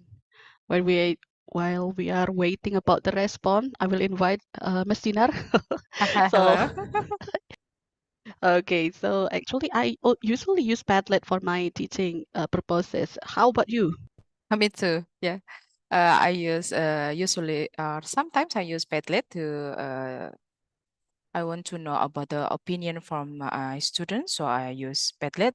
I think the Padlet is easily to use, so we can add some photos, video, or anything else. Yeah, that is so. I choose Yeah. Padlet to use it to if some and I want to know a lot of discussion or about a lot of opinion. I use Padlet, of course. Great, me too. I Yeah. think a lot of the student can easily track this kind of Hmm. application without Yes. considering about their what's it called RAM, you know. So it's about the Yeah. phone capacity. So the phone capacity sometimes we having problems. We are facing problem with this kind of tools. I Oh, read Prof. Edward. Prof. Edward Prof. also Edward joining also us. Yeah. joining us in the Padlet. Okay. Thank you, Professor. Thank you, Prof. Yeah, I Canvas. use, Yeah. yes, me too. Because Canvas has a variety of apa ya, Yeah. a lot of templates, yeah, so we don't need to make from the beginning. We can just add some text or also remove replace the picture. So it's so easy for us now. Yeah. It's different where we are young, maybe, yeah, Miss Pori, yeah. When we are young, When we are something like young, that. it's not about the technology is not as fast as now, Yeah, so everything more easier now than before. I think a lot of technology now can help us to do our activity. agree. Totally agree with Professor Edward Palmer in the previous presentation. I'm facing my students' midterm assessment, and I checked with some applications such as Turnitin, and the Turnitin said that my student use AI 45%. I think it's totally a bit unacceptable for me to use AI for your midterm. I mean, it is kind of like for integrity, right? So, Yeah. so sometimes we are facing such as difficulty, but Canva helps us a lot right now. Yes. And the other say about ChatGPT, Gemini, Perplexity Okay, too, yeah, yeah, yeah. hmm uh, to help them to get Oh, some okay. ideas, Thank you, something like that. Prof. Edward Palmer. Yes, me You use too. Padlet also. I will invite one participant to unmute the microphone. Is it okay, Mas Santi Dinar? It's okay. Yeah. If you So, want someone here or okay, please raise you hand. want Yeah, to okay. speak directly to us, Yeah, maybe you want about sharing anak yes. karisma Allah. Anak karisma Allah. Can you unmute your microphone or anyone? Just please click the raise hand button on the below of your screen so we can unmute your microphone and put you in this screen together, and we can just give a time for a little chit chat together related to the technology that we use usually and learning process. Okay, Charisma 3, Charisma E22. Oh, you are the same. Okay. It's also Okay. helpful, yes, very helpful for us Mm-hmm. right now. Yeah. Canvas and also And also Padlet. TikTok, Mm-hmm. yeah. TikTok TikTok. for me, Okay. TikTok for me is helpful for me to learn something in Uh-huh. a short time, so we don't need to take a long time to Oh, edit learn the video. something. Yeah, Mm-hmm. just like to learn about the cooking and then Okay. traveling, just like that. We can uh, enhance our knowledge about the others. Yeah, so Mm-hmm. maybe it's we can get more information easily right Oh, now. okay. Bima. Bima AI is very helpful. Okay. Yes. TikTok. Yeah. Yeah, yeah, I agree, Prof. Agree. Totally agree. TikTok is a bit distraction, right? So TikTok and YouTube sometimes we can get distracted a lot by just showing that to our students, especially if we do not that in the premium mode. Sometimes the they call the commercial break pops up and something like, oh my god, yeah, we see something like yeah, unnecessary for our student. So it's sometimes distraction is our problem about that. Okay, good job. Okay, thank you, Thalisa. Okay, Thalisa, um guys, if you're please, yeah, be aware about your affiliation. I mean, Thalisa is from offering from classes blah blah blah, so we can just give you what's called a reward after this. Okay, okay, please, if anyone can share their opinion related to the technology that you usually use. Mm-hmm. Oh, okay, okay. Well, I think because Associate Professor Dr. Santi Divaran is already joined, but all the participants, I will remind you once again, our Padlet is still open until the end of the session. And in the plenary session, just please answer as you can, so you can give the what you call the application that you usually use, and also you can give the reason why do you think that it is important for you to use, especially with the children. And I think we can go for the next speaker. So I will stop the screen first. Hello, Associate Professor Dr. Santi Divaharan. Hi, thank you for doing the filler activity for me. I'm so sorry. I couldn't join y'all earlier. That's okay. What should I call you, or just what should I address you? Oh, just Shanti would do. Okay, okay, Santi. Okay, great. How is it?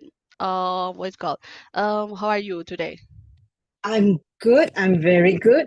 Just finished our director's address and then I ran over to join y'all. Thank you so much. Yes, I'm so sorry. I got the timing all mixed up. Yeah. That's okay because we are in a bit in the same but different region. Yeah. 9 p.m. 9 a.m. in Indonesia and 10 a.m. in Singapore.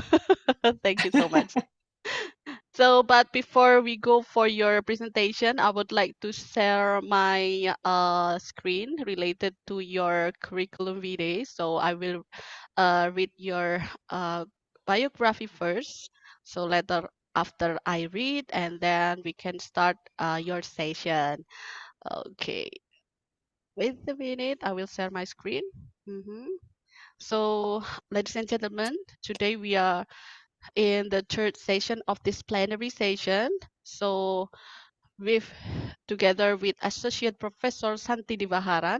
So she's the Deputy Head Learning Sciences and Assessment from National Institute of Education NIE Singapore. And she got a bachelor education from National University of Singapore and Master of Education from Nanyang Technological University, and also her PhD. And her research focus around augmenting technology, integrated teaching practices, and particularly in professional development for teachers, aiming to enhance students' learning experiences through innovative pedagogies. And she got some many key achievements, but I'm sorry, I just make a bit of self summary. So she recognized with the Excellence in Teaching Commendation Award at NIE in 2010, 2012, 2022, and last year in 2023. Oh, so many awards. And she reflecting her commitment to high standard in education as a chair of curriculum committees, and also she got many research excellences. So I think without further ado, Santi, if you're ready, then I will give my screen to you. Yes, thank you, Puri. Thank you so much for the introduction. Thank you, everyone, for having me here. What I will do is I've got a couple of videos to share later to bring across that experience. But let me start with the PowerPoint first. As usual, all our presentations are definitely from PowerPoint. I hope you can see my screen. Let me just... Okay, all right. Can you see my screen? Yes, it's clear. Yes, okay, excellent. Right. Okay, so without delaying, let me just one of the things about changing the lives, right? We look at education, as Nelson Mandela has pointed out, is really the most powerful weapon you can use to change the world. And for me, I've been very, very fortunate. I've been in the education, arena since I started my career. I was a trained secondary school teacher, and then I joined NIE. I did my master's, and I was given the opportunity to do my PhD. So I'm very, very, very humbled and proud in a way to say that I'm made in Singapore. So if you know what I mean, all my education has always been in Singapore, and this is my way of actually giving back to the Singapore education system. And as when the invitation came and Puri linked up with me, I was very, very thrilled because I have been in the last decade or so working with ADB and UNESCO, and we have been working with our regional, partners, our Southeast Asian counterparts, and that to me has been very, very fulfilling work. The work that you do in your country educates us also in Singapore about our blind spots, about the things that we possibly are over, or we take it for granted. And these are very valuable lessons that I personally take back into my teacher training programs. We educate our student teachers about how fortunate they are. So you are embarking actually on a topic that we have been working in training and educating our student teachers for the last 3 decades, close to 3 decades. And if you look at our master plan, it was started in 1997, and I was a secondary school teacher at that point in time. But what I have learned along the way is that our teachers, our teacher educators, we are the change agents. And that's the phrase that I love to use, because we forget. We forget because sometimes we think about technology and we think that, technology, there's so much.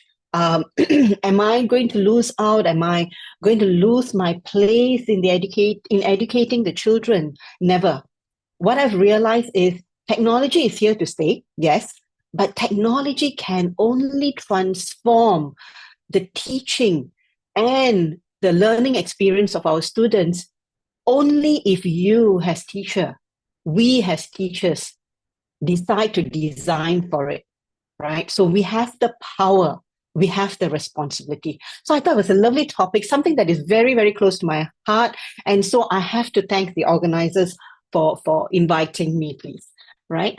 One of the things that I looked at is you're looking into primary education.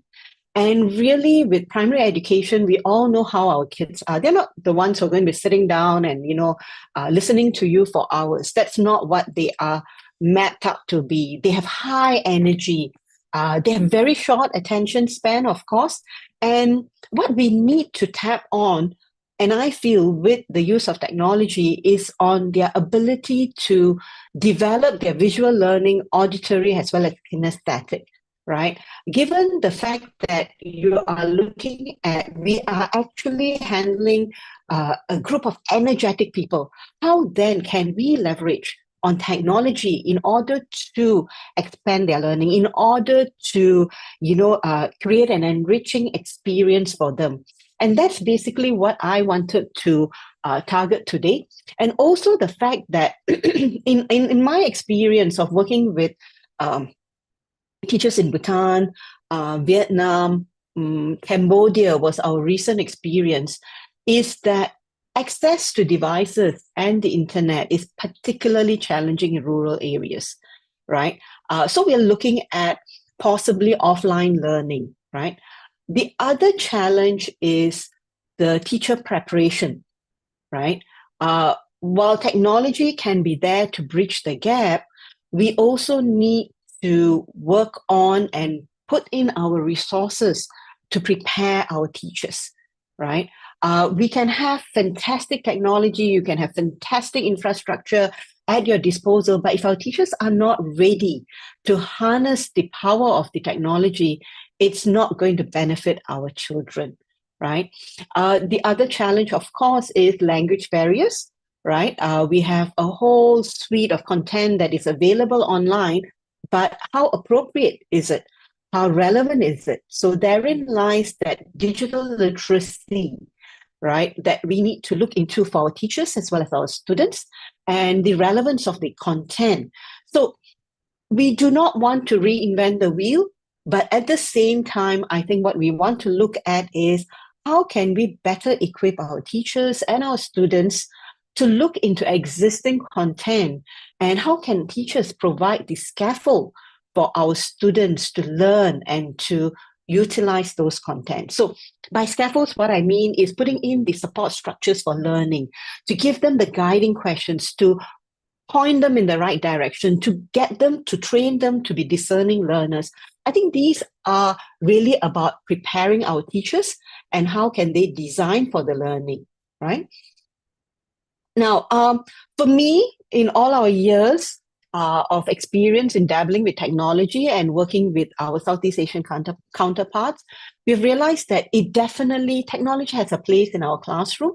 It definitely offers individualized learning experiences where our children, I think we've come to realize over the years that when we teach, it is not one size fits all. Our children come in with various skills, various knowledge, various experiences. And what you want to do is in a large class size. I mean, when I talk about large class size in Singapore, it's about 40. In some of your classroom, you have more than that, right? Definitely more than that. Now, when you look at the number of students in your class and you wonder, how am I going to cater to their learning needs? This is where technology can come in to allow for differentiated instruction, right? Where you could take different groups of students based on their knowledge and skills, and then to try and pitch the content to prep them for the class. So somewhat relying on flipped learning and blended learning, I think that would be useful, right? In order to bridge the gap, bridge the huge number of students who are sitting in front of you hoping to learn something, right? At the end of the day, something that would add value to what they already know, right? Now, again, I think this is about which huge countries like Indonesia, you also want to try and connect students across geography, right? And socioeconomic background. And this is where I think we want to tap on, and I want to share with you our Cambodian experience basically, right? So what we did was when we went to Cambodia and we worked with the teachers there, we suggested to them to move away from not only desktops, but we also asked them to move away from laptops. Why? Because laptops are heavy, laptops are expensive, laptops are cumbersome. You do need to make sure your students know passwords. And if you're dealing with primary school students, you want to make it as easy as possible, as less of a headache for your teachers as possible. So our recommendation thus far, and it has worked in the Cambodian landscape, is to rely on mobile devices and tablets, right? So we strongly recommend, because they are less costly, they are a gateway, but what you could rely on is not saving their work remotely on the device itself, but rather on cloud productivity, right? So this is something that, I would probably share. I'm not into promoting anybody, any service provider, but there are free cloud productivity tools that are out there. So your tablet then becomes a gateway. You don't need a powerful tablet. You just need a device that will help you to do the work, but everything is saved on the cloud, right? There are free storage that is also available. That's a starting point, basically. So that has worked wonders with our counterparts in Cambodia. And the next example that I want to show you is actually something that I thought would be useful for you if you are dealing with primary school kids in particular, and to excite them. So in the next video, you will show how we trained our Cambodian teachers, right, to do gamification within their school compound, right? They use tablets and mobile phones. Nothing too fanciful applications. It was just Google Forms to formulate questions. They created QR codes and laminated and pasted them at various locations in the school. So you see, you have energetic kids who want to get out of the classroom. You have kids who are sitting down there for hours, one lesson after another. Like, try creating an amazing race around the school grounds. You will see amidst all of the chaos, you will see the element of fun, the element of finally discovering that their school ground can be a place for them to learn, right? So what we did was we thought that the teachers were not very convinced. I'll tell you that, because everybody was like, let's sit down here and tell us what we can do within the classroom. So we said, okay, we got to get them to experience. So in the next video, you'll see all our teachers. We had ministry officials who are involved in curriculum development. We had teachers from the primary and secondary who participated in this training. And you'll see them actually using the tablets and going around the school compound. And what I want you to pay attention to is two things. One, maybe three things. One, the devices that they used. Two, was it within the classroom or did they go outside the classroom? And you're looking at adults, you're looking at teachers. And three, I want you to look at the expression on their face, all right? So just bear with me as I stop share and I will share the video. It's a very quick 2-minute video, and let me know if you have issues with the sound, but I think you would understand what I'm trying to do. All right, so, okay, let me try and expand this. And let me play the video for you. You can go to Alex.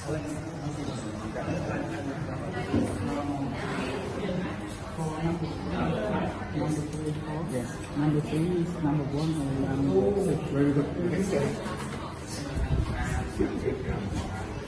Yes.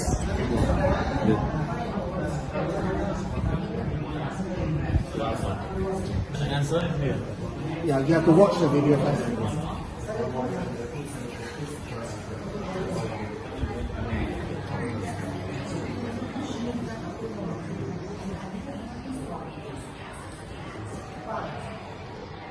The bacteria. This is my mistake. Nose, throat cancer or lung cancer. Got it? Yeah. Okay.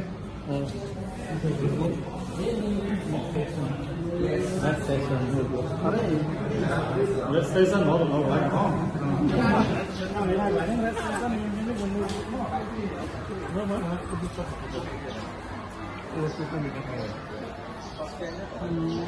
Hộp mùi. Cái này dễ mới. Masuk ini.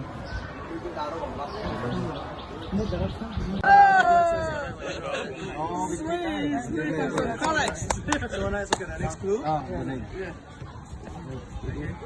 Vòng phía bó. Một đây, cố đây. Go. Cố đây.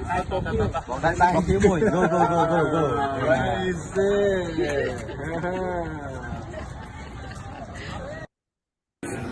Can go to.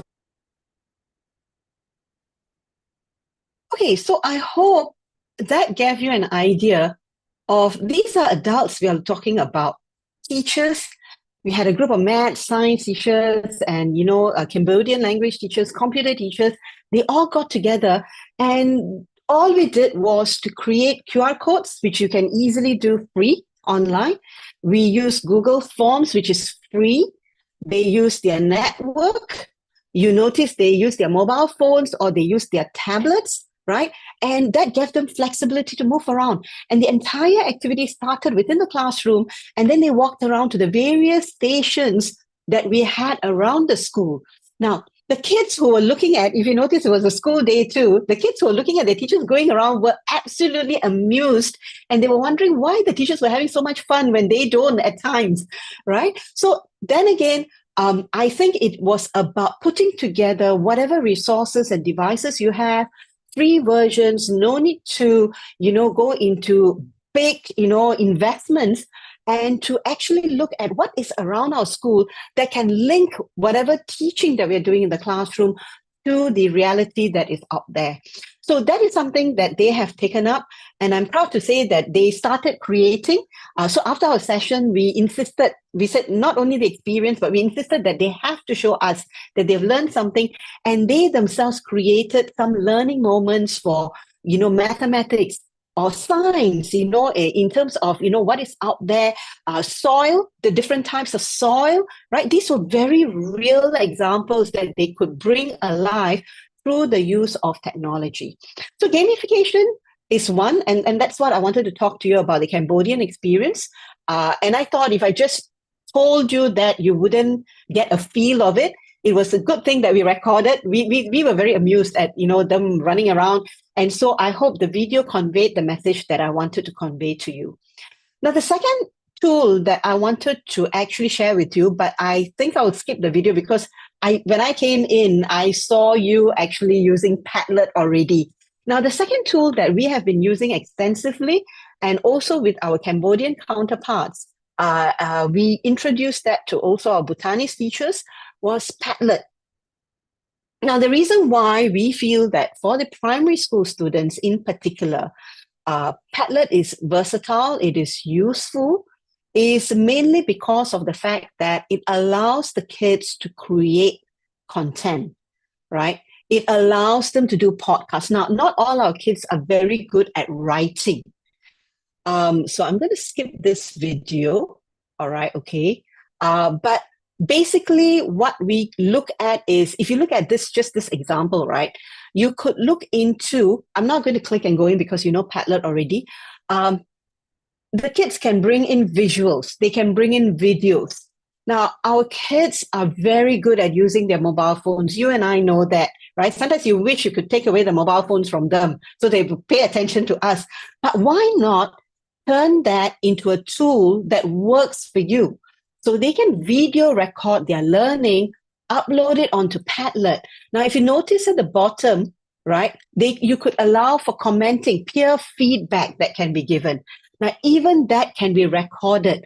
So Padlet becomes a one-stop, wall platform, but it allows your kids to bring in visuals, bring in photographs, videos, photo collages.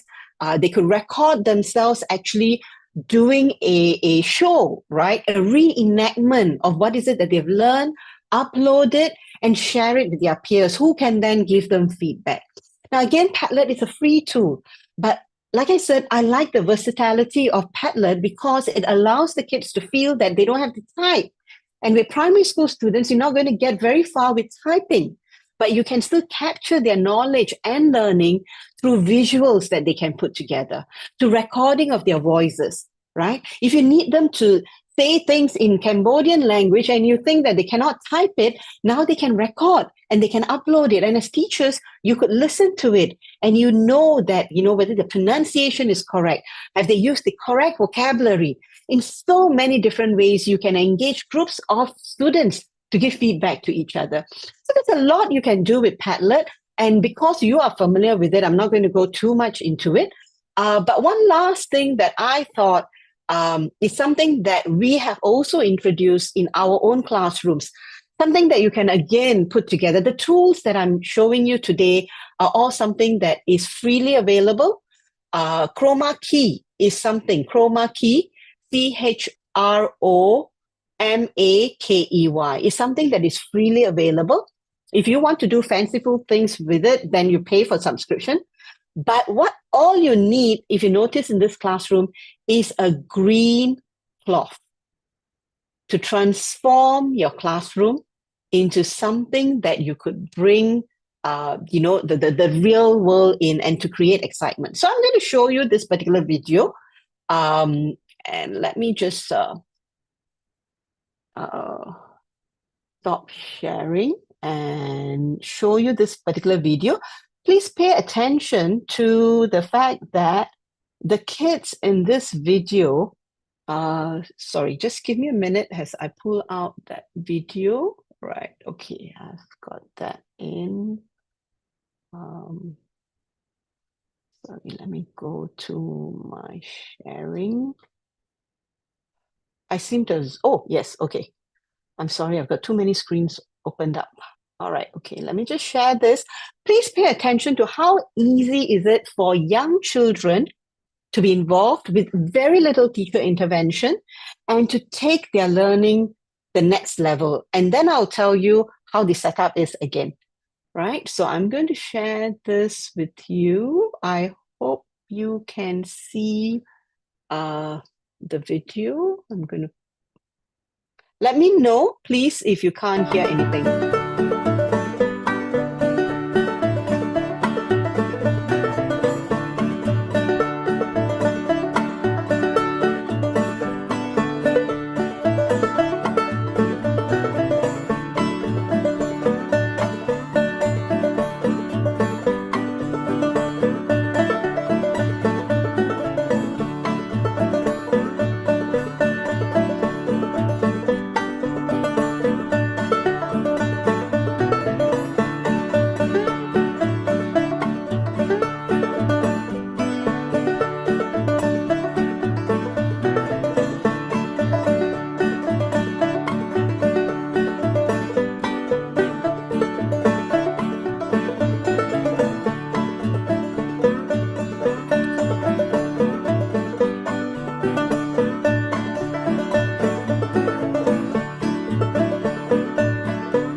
Today we read Where the Wild Things Are by Maurice Sendak. In this story, a boy named Max became king of all the wild things. My favorite part was when Max said to his mom how he wept. Toad baked some cookies. These cookies smell very good. He ate one. And they taste even better. Toad ran to Frog's house. A 3D printer is a machine that builds three-dimensional objects out of plastic.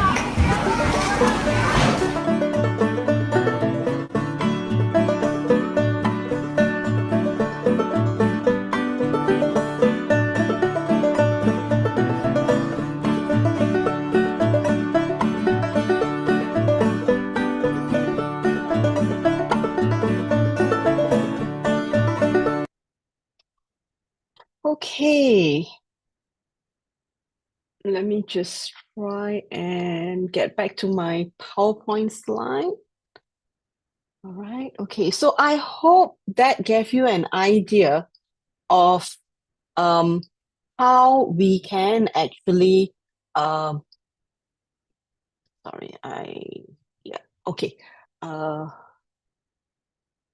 I'm very sorry. I'm trying to arrange my desktop and it's not helping very well. Okay, I hope you can see my PowerPoint slides. And let me just pull this over. All right. Let me just stop sharing. My apologies. Not very tech savvy, am I? Okay, let me get to my PowerPoint. That's easier. All right, okay. So basically here, if you notice, it was a regular classroom without even leaving the classroom. All the teacher had was a green screen. Now, it's either green or blue, and you just need to download the Chroma Key application, and that's all there is that is required. Eventually, you could superimpose with pictures, photographs of the landscape. Now, what the students have done in our classrooms is they pretend to be newscasters, weather foremen, right? Okay. And what they will do is they will have storm at the background with their umbrellas, flying away, and they will show how weather forecast is done, right? So this is part and parcel of the learning. For our literature classes, we bring in even Shakespeare, right? Background, and the students then put on costumes, and then they could reenact some of the scenes. So green screen basically allows the kids to bring in their knowledge. Even videos can be played in the background as they are explaining the key concepts that they have learned, right? So to me, some of these tools that I've just shared with you are some things that you can start right away, just downloading, right? Of course, buying a green cloth. And then if you notice, the teacher actually used, a cloth pack and then put it against a wall, and you're ready to go. The kids get excited. And if you recall, I started off by looking into the profile of the young learners. We are looking at the age group where they're energetic, they want to do things. And with technology at the disposal, right? Mobile phones, tablets, there's a lot they can do instead of sitting down and just reading. And what you want to do is you want to give them opportunities to produce, to create things, and that really excites them. So that's the reason why, let me just recap, right? When we look into technology use, forget about desktops, forget about laptops. They're cumbersome, they're big, they're huge investments, and they're costly. One of the things that I would really suggest is tap on the mobile phones that some of the kids already have. If you can make provisions for it, then use tablets, which will be literally probably one third of the cost of your desktops or your laptops. You could make provisions for more students to own tablets, right? Make use of cloud productivity instead of standalone, because that allows for collaboration. It allows for the kids to upload, for the teachers to actually give feedback, for the peers to give feedback, right? And again, cloud productivity need not be a heavy investment. You could start with using the free versions that are available there, right? Use free tools that are easily available. Padlet, for one. Padlet walls are free, right? You have, as I suggested to you now, green screen and chroma key, right? They are free. Your Google suite of apps where we created the Google Forms for gamification purposes are free. These are all free tools that are available, right? You could use them, choose ones that are also easy to use interface. What we don't want our teachers to struggle with is something that is complicated and overwhelming, but one that is very easy to use and you can use across subjects. It's not just for maths, or this tool is not just for science, but it can be used across various subjects. All of the three tools that I've shared with you today can be used across different subjects. It's not unique to just one particular subject. The technology integration in the class creates excitement for your kids. And all of these tools are very easy to learn. You don't even have to teach your kids. The interface is so easy, they can pick it up themselves, right? And again, when you do gamification, even within school grounds, the kids look at beyond the classroom. My entire school ground can be a learning place. It extends beyond the four walls of the classroom. It goes out to the basketball court. It goes out to the field. It goes out to even the canteen, the cafe, that you have, right? The school tuck shop that you have. They can learn even mathematics there, right? So again, it is up to the creativity of our teachers, right? But beyond just recreating multimodal learning, allow for opportunities for your students to develop, create videos of their learning, putting it together through photo collages, right? Multimodality always excites them. So with that, I would end my session. I hope the three examples actually help you to see that it's really, again, going back to our teachers being the change agents. You really, really can make the difference depending on what you have available for your children to use. So with that, I thank you for having me this morning with you. It's really an honor to be sharing with you. So thank you so much. Over to you, Puri. Okay, thank you so much, Santi. So I will invite all of the speakers, all right, ladies and gentlemen, all of the students, and thank you for wonderful presentation, Santi. Now we have to come for the Q&A session, and Alhamdulillah, yeah, you came for this session because in our previous email you said that you can join the Q&A session. Okay, thank you so much. But actually, we've had some questions, so I will invite Professor Edward Palmer and also Dr. Anas Tohir maybe. So this question is from the chat box, yeah. So the Talsa Yulia Ananda, so she's from a student from State University of Malang. It's a long question, right? So she's asked about, okay, AI potentially influence the cognitive development, especially in early childhood learner, yeah, such as in the critical thinking, problem solving, and creativity. And how can we ensure that the use of AI in education does not replace the essential social and emotional interaction between children, teachers, and peers? So what approaches can be taken to balance AI technology with the development of the young learner, because it's a bit complicated, young learner and also AI. So maybe who is going to answer first, Professor Edward and then Santi or Anas? Sure, absolutely. Okay, just okay. Thank you, Professor Edward first. How might AI potentially influence the cognitive development of early childhood learners? I think our previous speakers literally just addressed that one in a way. It's not so much the technology; it's what the teachers decide to do with it that really makes a difference here. And the environment that she was describing, where it's cloud-based, mobile, it's going to be the same space that AI is working in. So there's ways of leveraging that quite well. In terms of direct ways, it's mainly in developing content. I think you can develop content that's engaging. You can iterate over multiple versions of content really quickly to find what you're looking for. And it does help that you know what you're looking for. So this is not something that people who are not trained as teachers will be able to do easily. It requires that expertise. And I think that's underneath it all is that AI use is not something that can just be used by anyone. There's a level of expertise required to do that. And it's something that people who've been to university have been trained for. And then teachers can take that expertise and pass it down to their students. You can obviously create content which is personalized, and I think that's a really powerful use of AI because, once again, it's something that you can't do just because of time and resources. You just can't do that for every student manually, but with an AI support, you can definitely make that happen. I think enhancing creativity by creating new tools that will help everyone participate. Once again, that's just been talked about.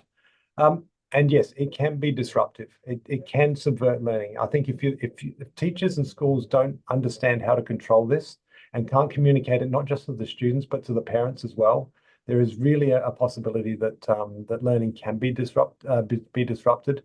But I think I trust in the capabilities of our teachers. I really do. I think they are often maligned. They're often treated as the bad guys in a lot of spaces. But our teachers make everything work from years ones and younger all the way up. They encourage learning with their training and with their ability to adapt so quickly to changing circumstances. And we saw that in COVID. We saw that in that period there, where the teachers could have let everything go. The whole society literally did rely on teachers somehow finding a way to keep students engaged in their learning. Teachers are more important than AI, and I think they will remain that way. The other question was about replacing social and emotional interactions between children, teachers, and peers.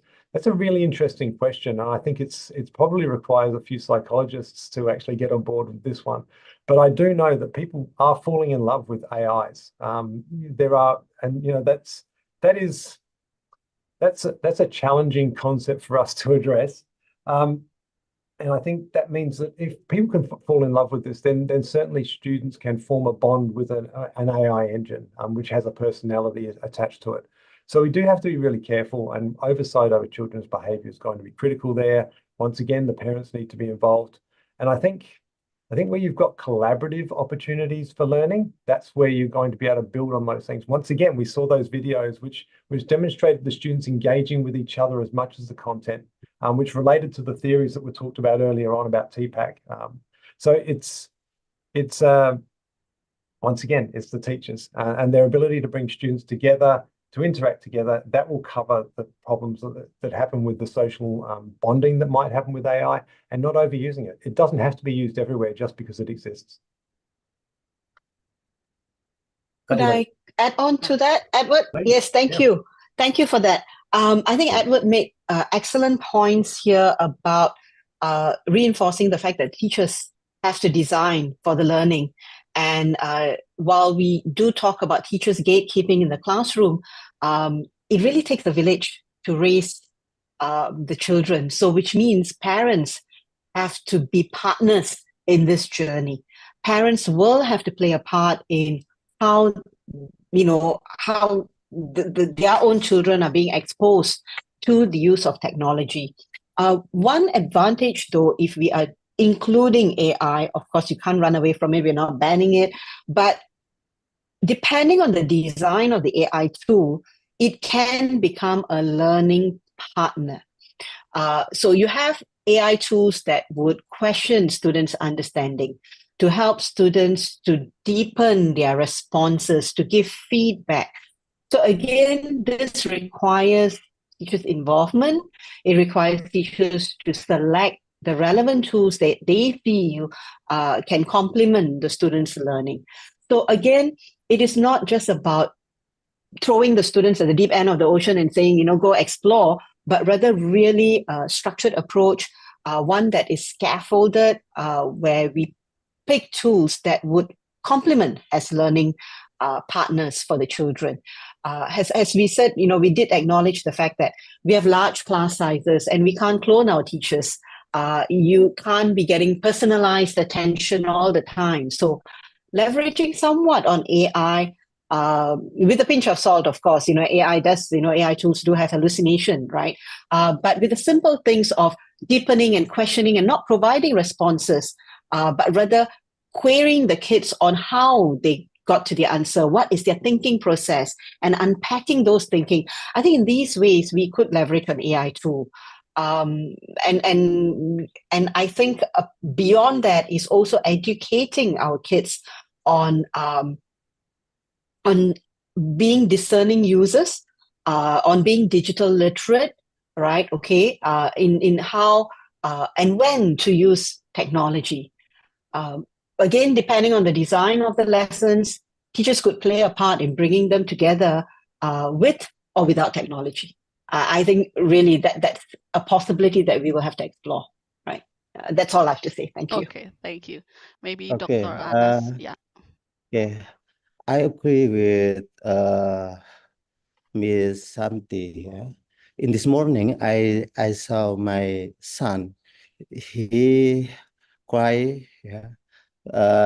He requests my smartphone to play game and then watch YouTube, and then this is a reality in common today, and I think we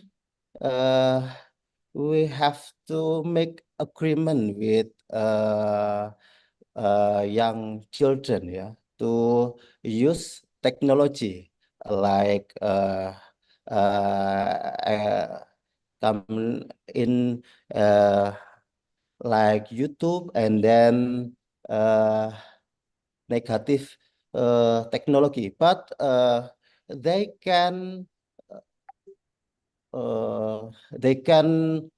use technology with to improve their creativity, like Minecraft, and then some came to design the what design the home or many craft. Then I think we can limit the access to we know what they what he access the technology. Okay, thank you. Thank you so much, Dr. Aras. And I think it wrap up that something that we have to remind related to the AI and also the young learner. Okay, so it's okay if we go for the second question. So this is maybe a bit tricky question, not tricky, yeah, but interesting point also because AI and what's called cheating, AI and cheating, like Edward said in the first section, like ChatGPT. So some student maybe do what's called do something bad, yeah. So Surya Mulya asked about AI, especially technology, because they can familiar it with technology, and how does a prospective teacher give a mindset to his students that technology or AI is not a cheating thing and make them use technology more for only the right things. Maybe who is going to answer first? Professor Edward? Sure. Yeah. So I guess defining what cheating is going to be something that's likely to be a bit of a task for us. Using AI is not by itself cheating. If the student is actually learning while they're using these tools, then I would say that they're not cheating. If they're using it to just literally cut and paste something that's been generated, and it may be an image, it may be a video, it may be a presentation, it may be anything. But if they're just cutting and pasting and submitting that as their own work without any reflection or any thought, then they're probably not learning very much.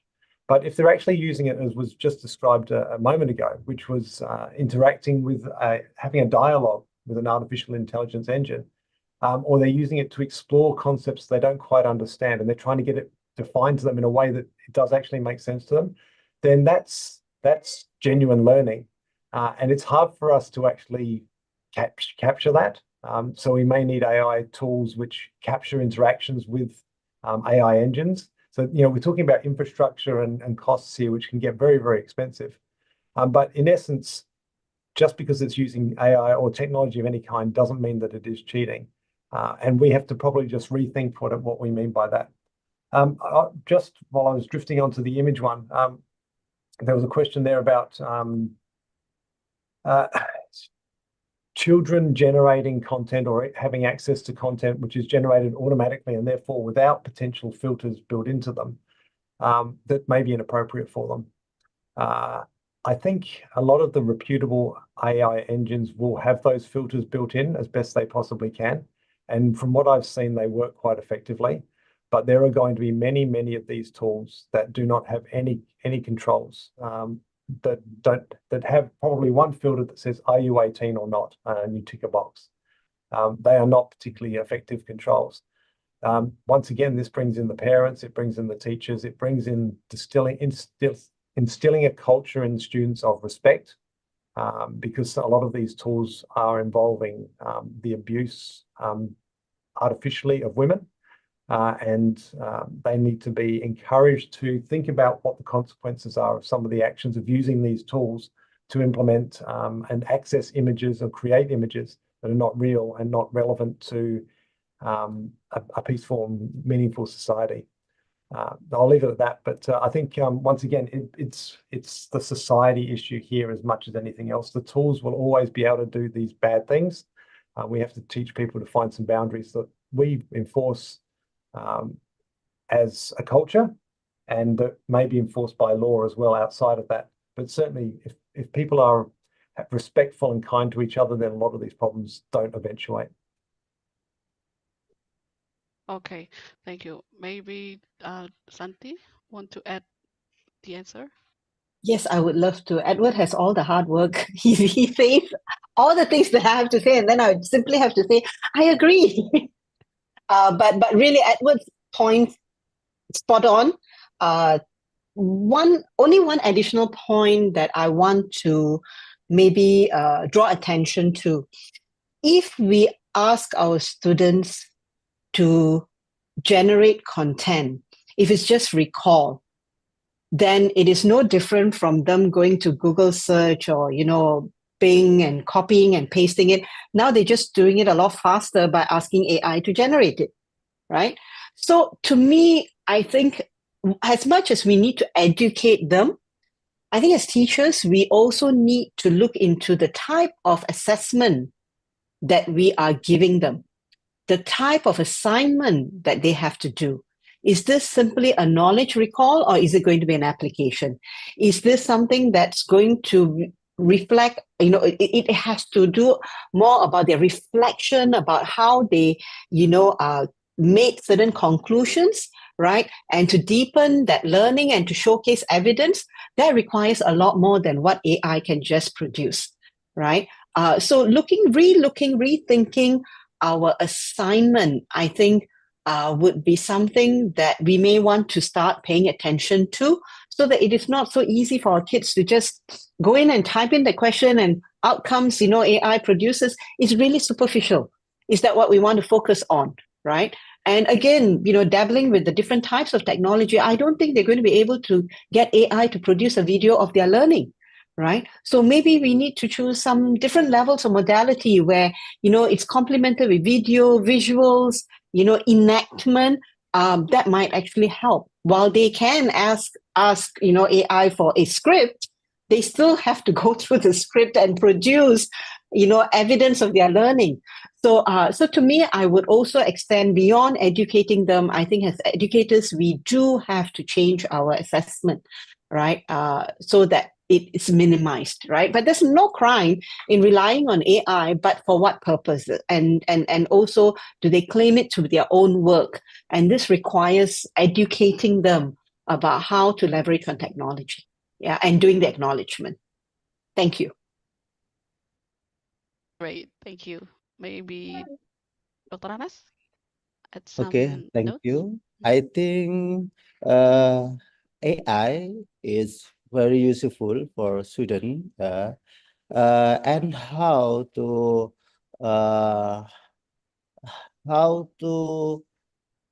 okay, thank you. How to promote that AI is useful, not a cheating thing. Yeah. Uh, I think uh, we are as a lecturer or teacher. Yeah. We can promote the technology as a learning tool. Yeah. This is my need mindset shift, and then strategy, and then some tips to use AI. And then we can teach digital literacy and ethical to use of technology, especially AI, in using AI. And then we can implement AI to encourage problem solving and critical thinking with AI. So the student believe that AI is useful for their competence. Okay, thank you. Okay, thank you everyone. But I would like to invite maybe one of our participants want to ask directly to all of the great speakers here. Is there anyone who want to ask directly to the speakers? Just please click the raise hand button on the below of your screen. Before I read the next question, I would like to give the chance to participants who have raised their hand. Okay, is there anyone? Let's wait a while. No, a minute. A while is long. Okay.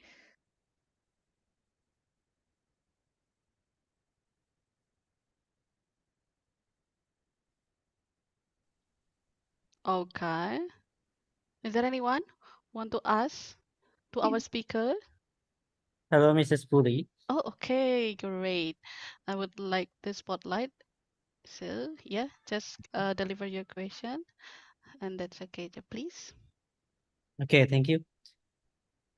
I want to ask something. There is essential question. What I think, what innovation are needed to ensure the digital education in primary school is not only focuses on technical literacy, but also nurture essential of social, emotional, and collaborative skills for young learners. What the innovation are needed? Thank you.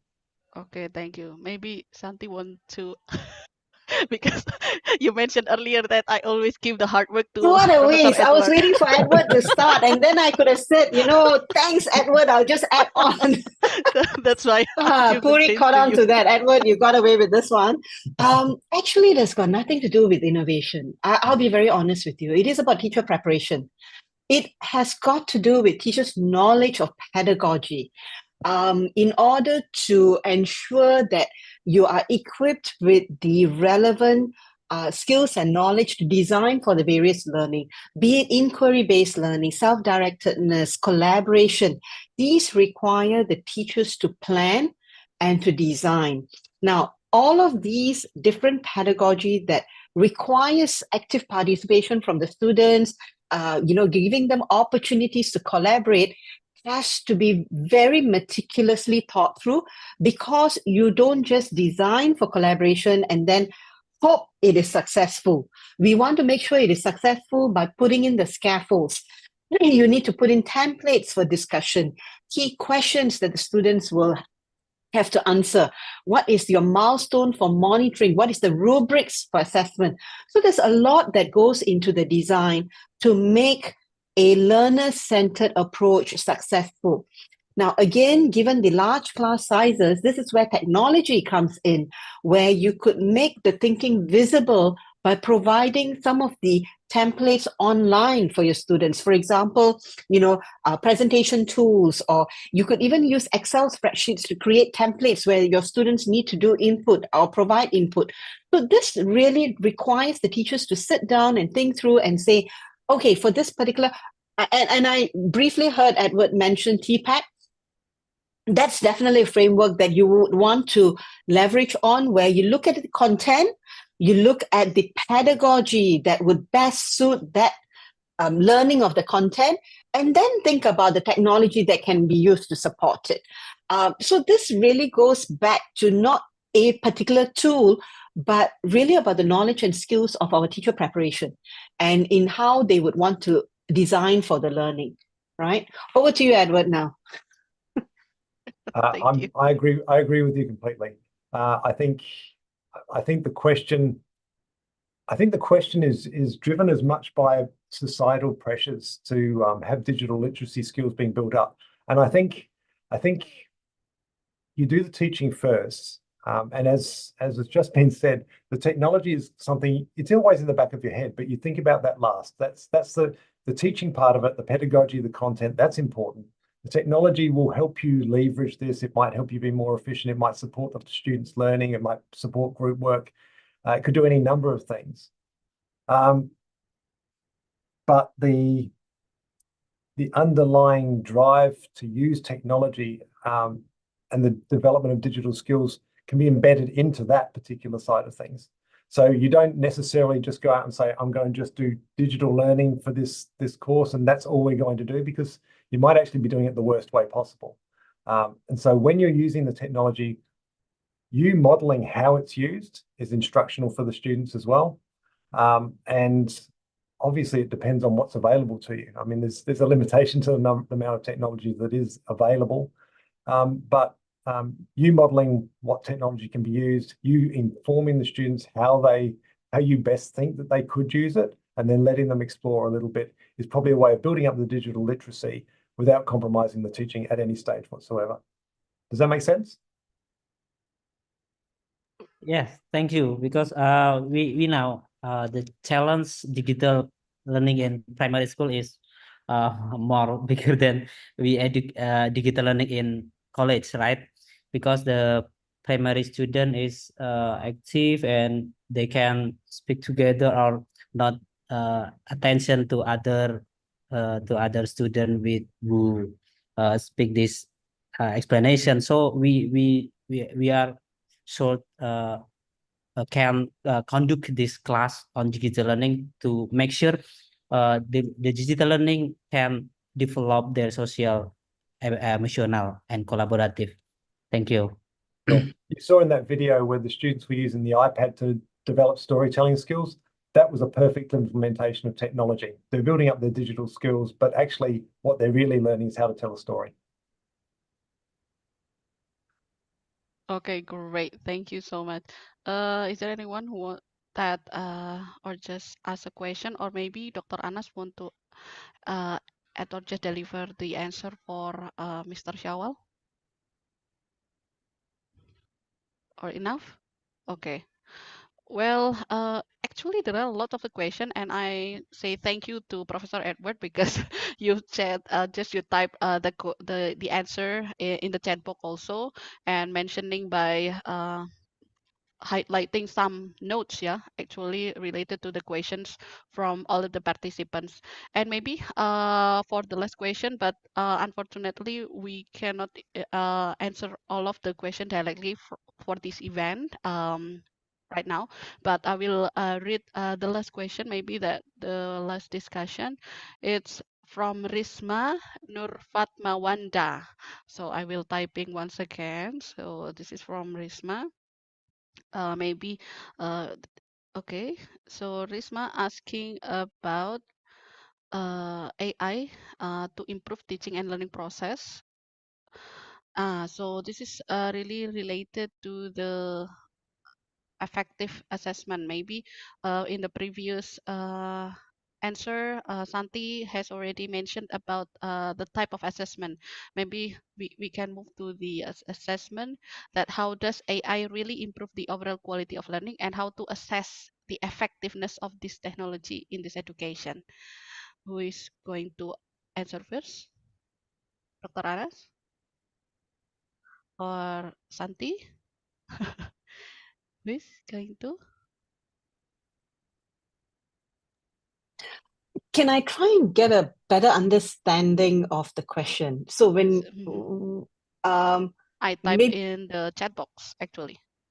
right, yeah. So it's about the effectiveness of AI in That's how I improving the interpreted quality it. of learning. I think it's gonna be like that, yeah. AI really improve or not? Okay, I think I first to answer this question, Miss Puri. Oh yeah, that's okay. Okay, I believe that artificial intelligence is can improve the quality of education, because here some useful tool, yeah, to enhancing education, like personalized learning. Yeah, we can ask anything in like uh, uh, like Gemini in my smartphone. Yeah, and then this is adaptive learning platform to ask anything, yeah, to encourage the knowledge, yeah, and customize feedback, yeah. And then the tool can solve some problem, yeah, I think, and then can enhance accessibility, and it might use to game, yeah, game for learning, yeah, like my side. uh, he is 5 old, but he usually asks in AI, Gemini, in my smartphone.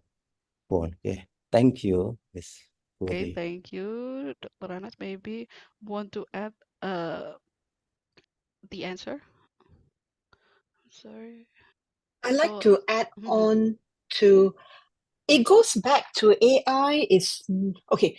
My take on this is AI is not any special from any other tool that we've been using, right? Every technology tool has a purpose, and the benefits of that particular tool is really dependent on how we design for learning. The tool by itself is not miraculously going to change anything. So, for example, if you have kids who are dabbling with, let's say, sports, right? I can practice virtually, my strokes. Let's say my tennis strokes, right? But if I do not go out there on the tennis court and actually practice my strokes with a real tennis ball, I will never know whether I am able to handle it in the real world. So similarly here, a lot of dependence on technology tool, and to say that it will improve the quality of learning is really dependent on how we design and how we harness the power of the technology tool. So AI by itself, if the students are going to use it simply to generate content, it's not going to improve the quality of learning. It's not going to improve their cognitive processes. It is not. But if, as teachers, we choose the AI tool that will probe our students' responses further, it will ask them for evidences, it will ask them to explain themselves. Now, that to me is an improvement in the quality of learning. So I still think we play an important role in the choice of the AI tool and how it is designed for learning, how we are allowing for that exposure.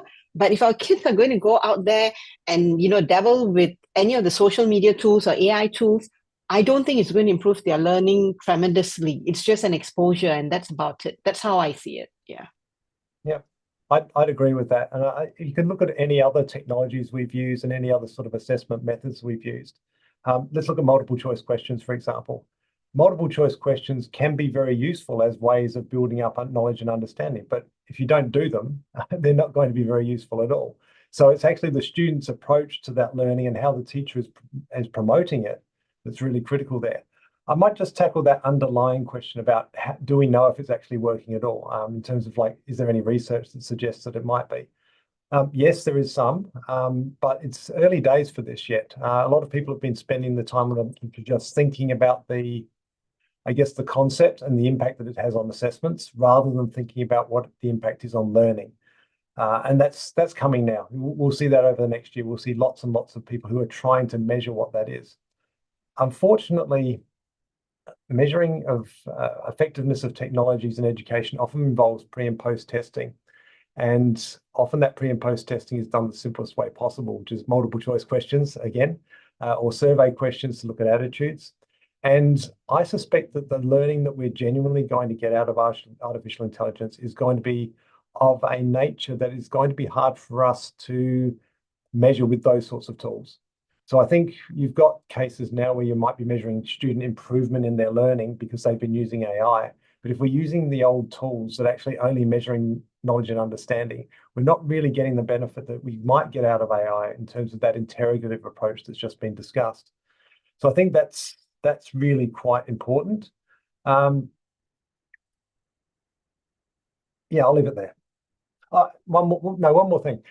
I've seen students interacting with artificial intelligence. I've seen them do it really badly, just as I've seen them do very bad jobs of doing Google searches. They just don't know how to think about their learning well enough to be able to find the information that they're looking for. AI will exacerbate that dramatically. They'll be able to get lots of information that seems reasonable, but they haven't asked the right questions and they don't know how to interrogate it. So we really do have to train up the students in using it when we decide to bring it into the classroom. But I've seen students who are at very high levels, extremely accomplished students who struggle with some high-level concepts, and they couldn't get past their own misunderstandings of things. And I've seen them go to AI under guidance and ask it questions. And they're not asking for the answers. They're looking for the bit that's not missing, the neuron that's not connected together to help solve that problem. And when they get it, they just go, now I understand. Now I can go back and do my assignments. They're not interested in using it to solve the assignment. They're interested in having the knowledge and the ability to be able to solve it in the first place. So that's where the good students will be. The bad students will be trying to cut and paste, and that's often because they are desperate. They either think they're stupid, and hopefully AI will be able to give them some sort of differentiated, personalized teaching, which will help them build up their skills as they go incrementally. But I think those students will be easier to identify if we've got the right tools for them. And they're the ones we have to worry about. The ones in the middle, they'll behave the way that they always do, randomly a little bit at times, but by and large, they will follow teacher direction. And that's, once again, it boils back to us. Okay, what a wonderful discussion. Thank you, everyone. I would like to, I'm sorry that, well, audience, all the participants, we ran out of time. We've completed all the sessions here, and I hope that I've collected some of the questions. Maybe I can give it to Miss Yulia. So you can give the question to you. Maybe if you have just a free time, just feel free to answer the questions, and I will give the answer to all of the participants here, also for Santi and also for Mr. Anas. Okay, so well, it was a very pleasant occasion that we could gain fruitful knowledge and also share valuable experiences in this forum.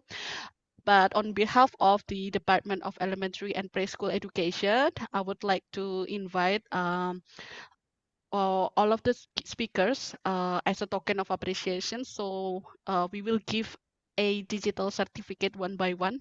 So this is a side-by-side certificate, and you just take a picture for the administrative purposes. So I will invite Professor Edward, and then please the committee to help me to share the digital certificate. Okay, thank you. So this is the certificate that we will give to you through email later. Okay. Thank you. Okay, great. The next is Santi, Associate Professor Santi Divaharan from NIE. Okay.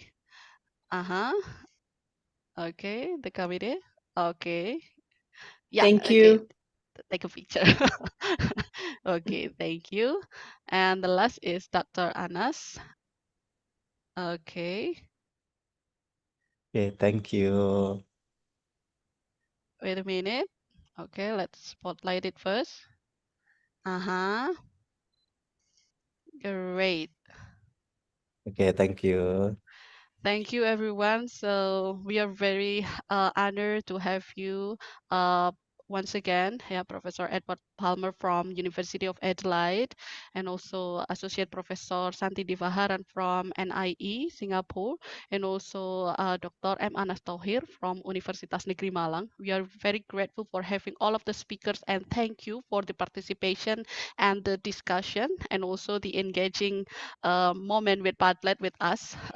Yeah, and hope to see you again at another time and another program. And good morning in Malang. Good morning, Prof. Edward, Santi, and also Mr. Anas. Yeah, and have a good day. And I will give this microphone back, or just this screen back, to our MC, Ms. Dinar. Thank you very much. Thank you, everyone. Thank you so much. Okay, thank you, Ms. Puri. So, ladies and gentlemen, I'd like to take a moment to thank all of our distinguished speakers for their valuable insight and expertise that they have shared with us today about challenges and innovation in transforming primary educating digitally. And also thank you all the committee and also the participant for being a part of this conference. We hope you all have enjoyed and get the benefit from the presentation and discussion of our distinguished speakers. And before I close this event, I'd like to give you some announcement. As mentioned by Ms. Puri before, we will give rewards to the best opinion who join in the Padlet. So currently we have 2 names who gave their best opinion about the various technology that they often use. They are Nabila Asmi from C21 and also Surya from E22. For these 2 people, for Nabila Asmi and also Surya, please contact me after this event to get the reward. And the second, I also have to remind you for the all participants to fill out the Google form to get a certificate via the link in the chat box. So you can fill out the Google form to get your certificate. And the last to all participants who join the parallel session, it means for the presenter, please stay in this Zoom. So, and then you will be entered to breakout room. Okay, ladies and gentlemen, finally, from the depths of our heart, we do apologize for any mistakes during we present this event. Thank you very much for joining us. Thank you, Professor Edward Palmer. Thank you, Associate Professor Santi Divaharan, and also Dr. Muhammad Anas Tohid, and also for Ms. Puri, who moderated this event. Thank you everyone for joining us. See you in the next conference. Have a good day and wassalamualaikum warahmatullahi wabarakatuh. Thank you. Thank you. Thank you so much, Prophet Word, Thank you very much. Santi, and also Thank Mr. Anas. you. Thank you. See you in the next event. Okay. Bye.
Campus are located in Malang, surrounded by educational facilities, places for recreation,